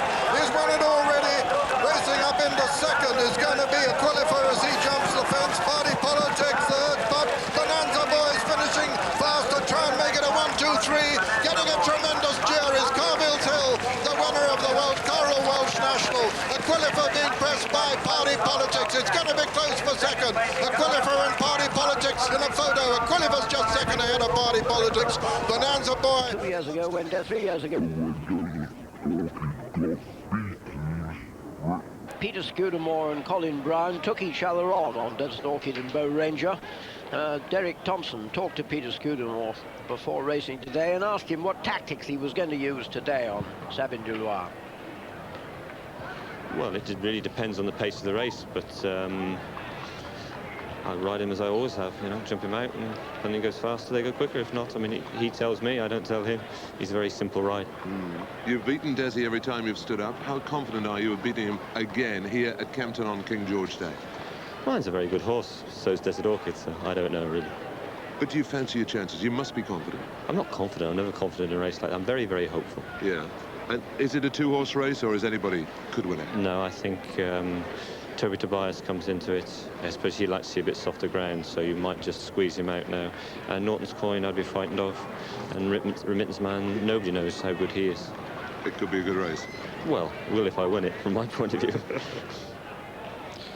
So, 6 minutes, the test for this King George VI rank chase. Away they go, 19 fences to jump, and Sabine de Loire is setting the pace as they go down to the first, with Desert Orchid going with him. It's Desert Orchid and Sabine de Loire as they come down to this first of 19 fences. They both jumped it well. Remittance Man's over in third, the fellow wide in the red jacket four, Toby Tobias, Docklands Express, the yellow cap the rail, Foil Fisherman wide, and Norton's Coin over the second, and Sabine de Loire reached for it, attacks it, but Des is going well in second, a length and a half back to Remittance Man in third. Then Docklands Express the rail, followed by Toby Tobias, and they swing right-handed and make their way down towards fence number 3. And as they do so, it's Sabine de Loire. It doesn't look to be a suicidal pace, but certainly fast enough. Sabine de Loire leading. From Desert Orchid in second and Remittance Man third, and then behind these Docklands Express and Toby Tobias, with Norton's Coin on the inside of the fellow and Foil Fisherman out the back. And they've gone through the first half mile and come down towards fence number 3. This is a plain fence coming to it, and Desert Orchid has taken Sabine de Loire, and Desert Orchid takes him on. Sabine de Loire's on the outside. This is the second ditch, and they come down towards the fourth. This is coming to it. Desert Orchid on the inside. Doesn't he jump it brilliantly from Sabine de Loire on the outer, and then behind these Remittance Man and Docklands Express and Toby Tobias, and wide is the fellow, a length and a half back to Norton's Coin, 5 back to Foil Fisherman, and they close into the 5th, and Sabine de Loire has gone to take on Desert Orchid, and Sabine de Loire regains the lead. Cat and Mouse is great race, come down towards the 6th, and it's Sabine de Loire in the lead. From Desert Orchid in second, over 1-2, Remittance Man and Toby Tobias 3-4, Docklands Express the fellow Norton's Coin, a gap to Foil Fisherman, and they race through the first mile. And it's Savin de Loire in the lead. Bowling along in front, Peter Scudamore taking the game to Desert Orchid and Richard Dunwoody in second. And then comes Remittance Man in third, followed by Docklands Express and Toby Tobias. And then Norton's Coin, the Rail and the Fellow, and the back marker is Foil Fisherman, and they've gone through the first mile. And they come down towards the seventh, and it's Savin de Loire leading. Savin de Loire from Desert Orchid on the inside, and a great jump by the grey. And Foil Fisherman is the faller there. Foil Fisherman is out of the race. Horst and Jockey okay, and they come down towards the eighth. And at the eighth, it's Desert Orchid in second place to Savin de Loire. Desert Orchid in second to Savin de Loire. Remittance Man's going third. This is our view from the inside, and with a circuit to go, the crowd are already going wild, and they've only got the ninth fence. This is it, Savin de Loire. Remittance Man jumps well. And Desert Orchid on the inside is third. Then Toby Tobias and Docklands Express, Norton's Coin and the Fellow. And a tremendous round of applause from the crowd with a circuit to go, and they race away to the 10th, and it's Savin de Loire leading, Desert Orchid on the inside. And there's not that much choose between all of them, and they head away to the water jump for the first and only time, and it's Desert Orchid and Savin de Loire leading. But the pace steady. Savin de Loire comes to take the water from Desert Orchid and Remittance Man, and they're all over the water, and the Fellow is getting closer, and then Norton's Coin, and then behind these Toby Tobias, and there is Declan Murphy, none the worse from the fall on Foil Fisherman. They take the next, and over it Docklands Express is the one that makes a mistake, and it's Savin de Loire leading, and Desert Orchid on the inside, pressed by a lot of horses, and Remittance Man's going up on the outside to take second, and Des is back into fourth now because Docklands Express has gone through into third, and then Toby Tobias, and they begin the turn towards the back stretch, and Savin de Loire stretching the field, and Desert Orchid given a bit of a breather there perhaps, but is in behind horses now, and has got 5 in front of him as they turn down the back straight, and they're all good horses too. Mark you, got a Cheltenham Gold Cup winner behind him, that's Norton's Coin, and they level up down towards the 13th, and Savin de Loire leading from Remittance Man, and Desert Orchid saves ground on the inside, then the Fellow on the outer, followed by Toby Tobias, who's bang there, and here Savin de Loire leads, but it's Remittance Man now, coming through on the inside, Docklands Express, Desert Orchid on the inside, the Fellow wide, Toby Tobias and Norton's Coin, this is the last ditch, this is the 14th, and it's Savin de Loire leading, but they're all tightly packed, and Desert Orchid is being ridden along. The old greys having to work hard to hold a position, and Savin de Loire is leading from Remittance Man in second, and then Docklands Express, a bold leap by him, but look at this, Remittance Man fires to the front, and they've got 4 to jump, and it's Remittance Man in the lead. Savin de Loire is giving no inches and comes through to take him, and Desert Orchid's back in 6th place now, getting reminders, and I'm afraid to say he's got a lot to do, but they start to turn into the home straight, and Savin de Loire is going on from Remittance Man. Remittance Man going for the straight 8. Back in third is Docklands Express, and then Toby Tobias, then the Fellow, then Norton's Coin, and last is Desert Orchid. Heavy the head that wears the crown, they turn for home, and it's Remittance Man the leader from Savin de Loire into unknown territory for winning distances. Docklands Express is third, Remittance Man meets it well, and Savin de Loire falls, and Desert Orchid is a faller. 3 out, but the horse is okay, they're on their feet, both of them, they've got 2 to jump, and they're at the last, and Remittance Man and the Fellow in the red jacket and Docklands Express between the two. Desert Orchid in disgrace, having fallen 3 out, but they come down towards the final fence, and it's the French horse, the Fellow, that's come through to take it. The Fellow leaps it at the last from Docklands Express on the inside. Remittance Man staying on winning third, but the Fellow is going to take it, and at the line, it's the Fellow who wins. The Fellow takes the King George VI round chase from Docklands Express second, Remittance Man third, Toby Tobias fourth, and a big gap to Norton's Coin fifth. Peter Scudamore on the ground. Desert Orchid's okay, and look and listen to the crowd giving Desert Orchid an incredible round of applause for actually coming home safe and sound, and you can breathe again.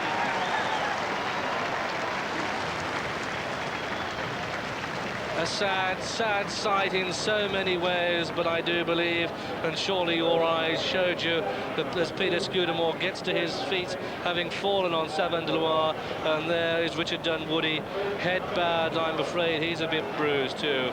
But so sad that those two good horses and the top jockeys in the race should go out at the final fence. Don't take anything away, though, from this, the winner of the King George VI rank chase, number 8, the fellow, in the colours of the Marquesa de Moratala, trained in France by Francois Dumas, 10-to-1 shot, written by Adam Conrad. The team, the Francois Dumas team, successful with Uppsala. They've taken the race again with the fellow. And we can see now, as they came down towards the third last, the race unfolding.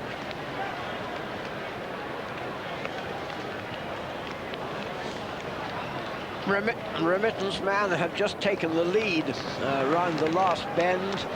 Sabin du Loire was struggling to keep his place and in fact had got back up the inside before he fell, but he was struggling to keep his place, and of course, as it turned out and as we know now, the first two home, and particularly this brilliant young French horse, the fellow, were poised to strike behind all the what we thought were the principals. And this young Frenchman, he's 24 years old, Adam Conrad, he's high, third or fourth in the French jumping jockeys table. Understandably, trainer Francois Dumas thinks the world of him, and what a beautiful waiting race he's ridden on the Grand Steeplechase, the Paris winner, now the King George VI rank Diamond Chase winner, the fellow.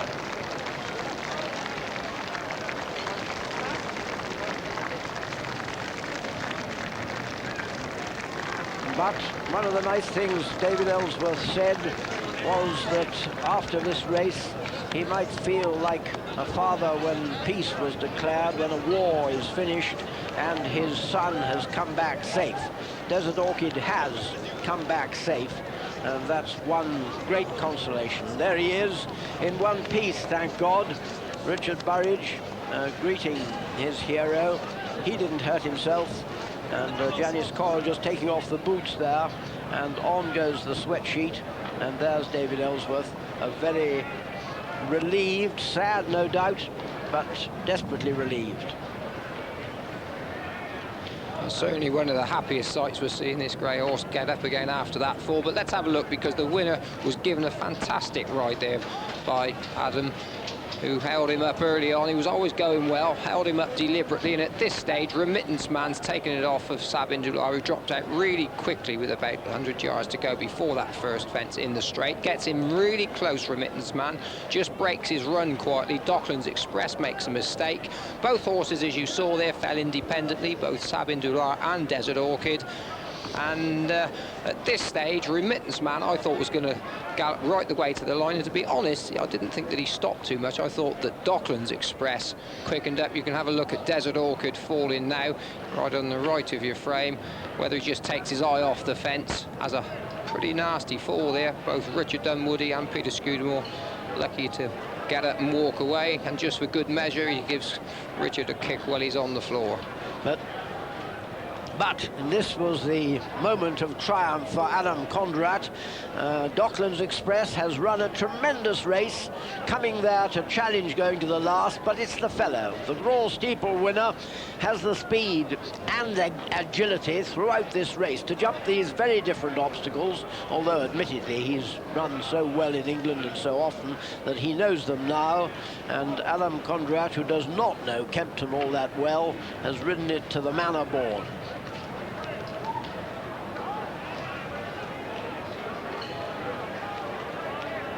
With us here is Francois Dumas. Francois Dumas, congratulations. A 6-year-old, the best is yet to come, I suppose. Well, he's got plenty to do, yes. He's a marvelous horse. He's always been very serious and very applicated. He seldom makes mistakes. He did one in Cheltenham, it cost him the race. But he's an amazing, brave. You know, you want them to be older, but it doesn't need it. But at 6, how many seasons have you had him already going? Well, he only won a bumper race on the flat at 3 years old, running twice. And at 4 years old, he's raced 6 or 7 times, making 60,000 pounds. And this year he had quite an easy season, because he won 2 races before going to the Gold Cup. Then we gave him a long break of 2.5 months at the Marquesas Farm, where he had a very good holiday, contrarily that was written in the Racing Post.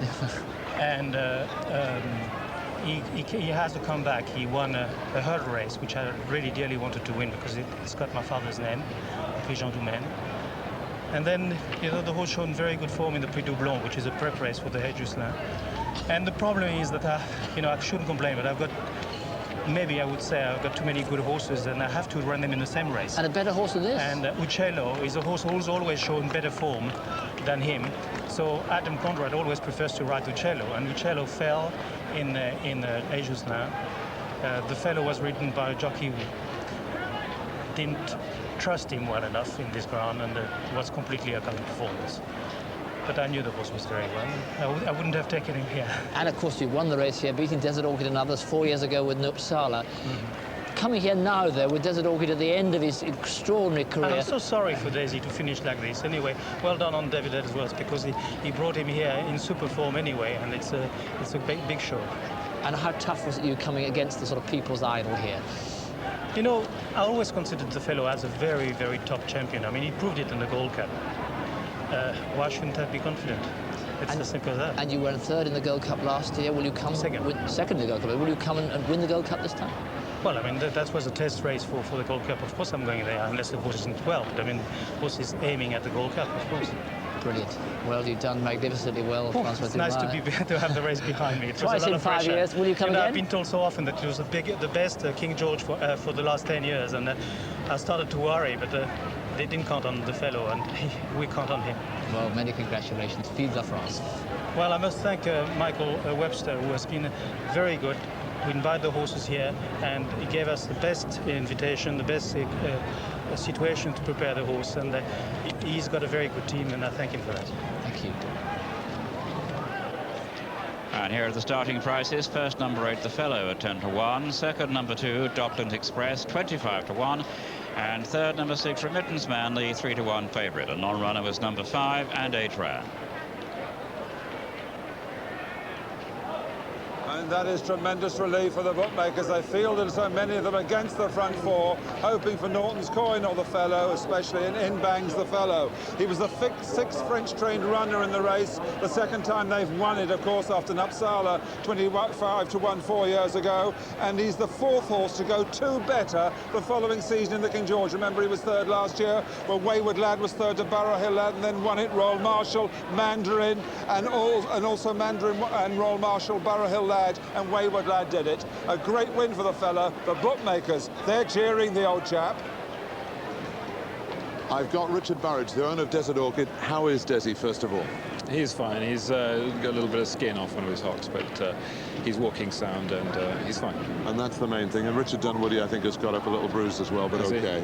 I didn't I didn't really see it that clearly because I was standing on the lawn as usual. Yeah. I mean, how difficult is it when you come and expect so much and everybody's here? How disappointed are you and the rest of your family?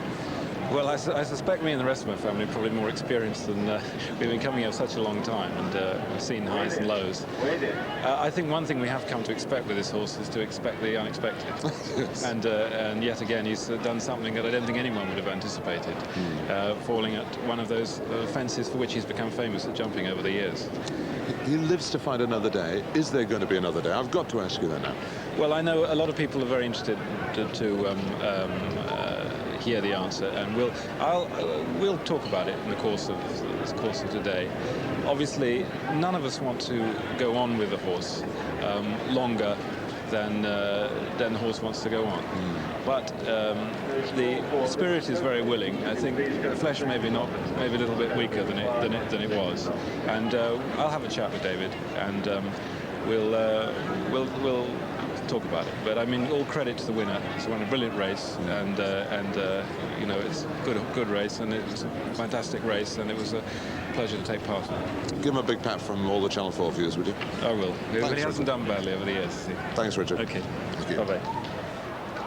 And here are the totes on the King George. The winner, number 8, The Fellow, paid $8.30 the win. The places $180, $3.10 and $1.70. Then the dual forecast came to £95 and 50 pence. Ladies and gentlemen, we come now to the presentation of the trophy for this, our feature race today, the King George VI rank steeplechase, which will be made by Lady Mary Meany, wife of the chairman of rank, Sir Patrick Meany, to whom we'd like to express our sincere appreciation for their most generous and continued sponsorship of this Grade 1 event. Here now, ladies and gentlemen, to receive the trophy, the owner of the winner, will you please welcome the Marquesa de Mora.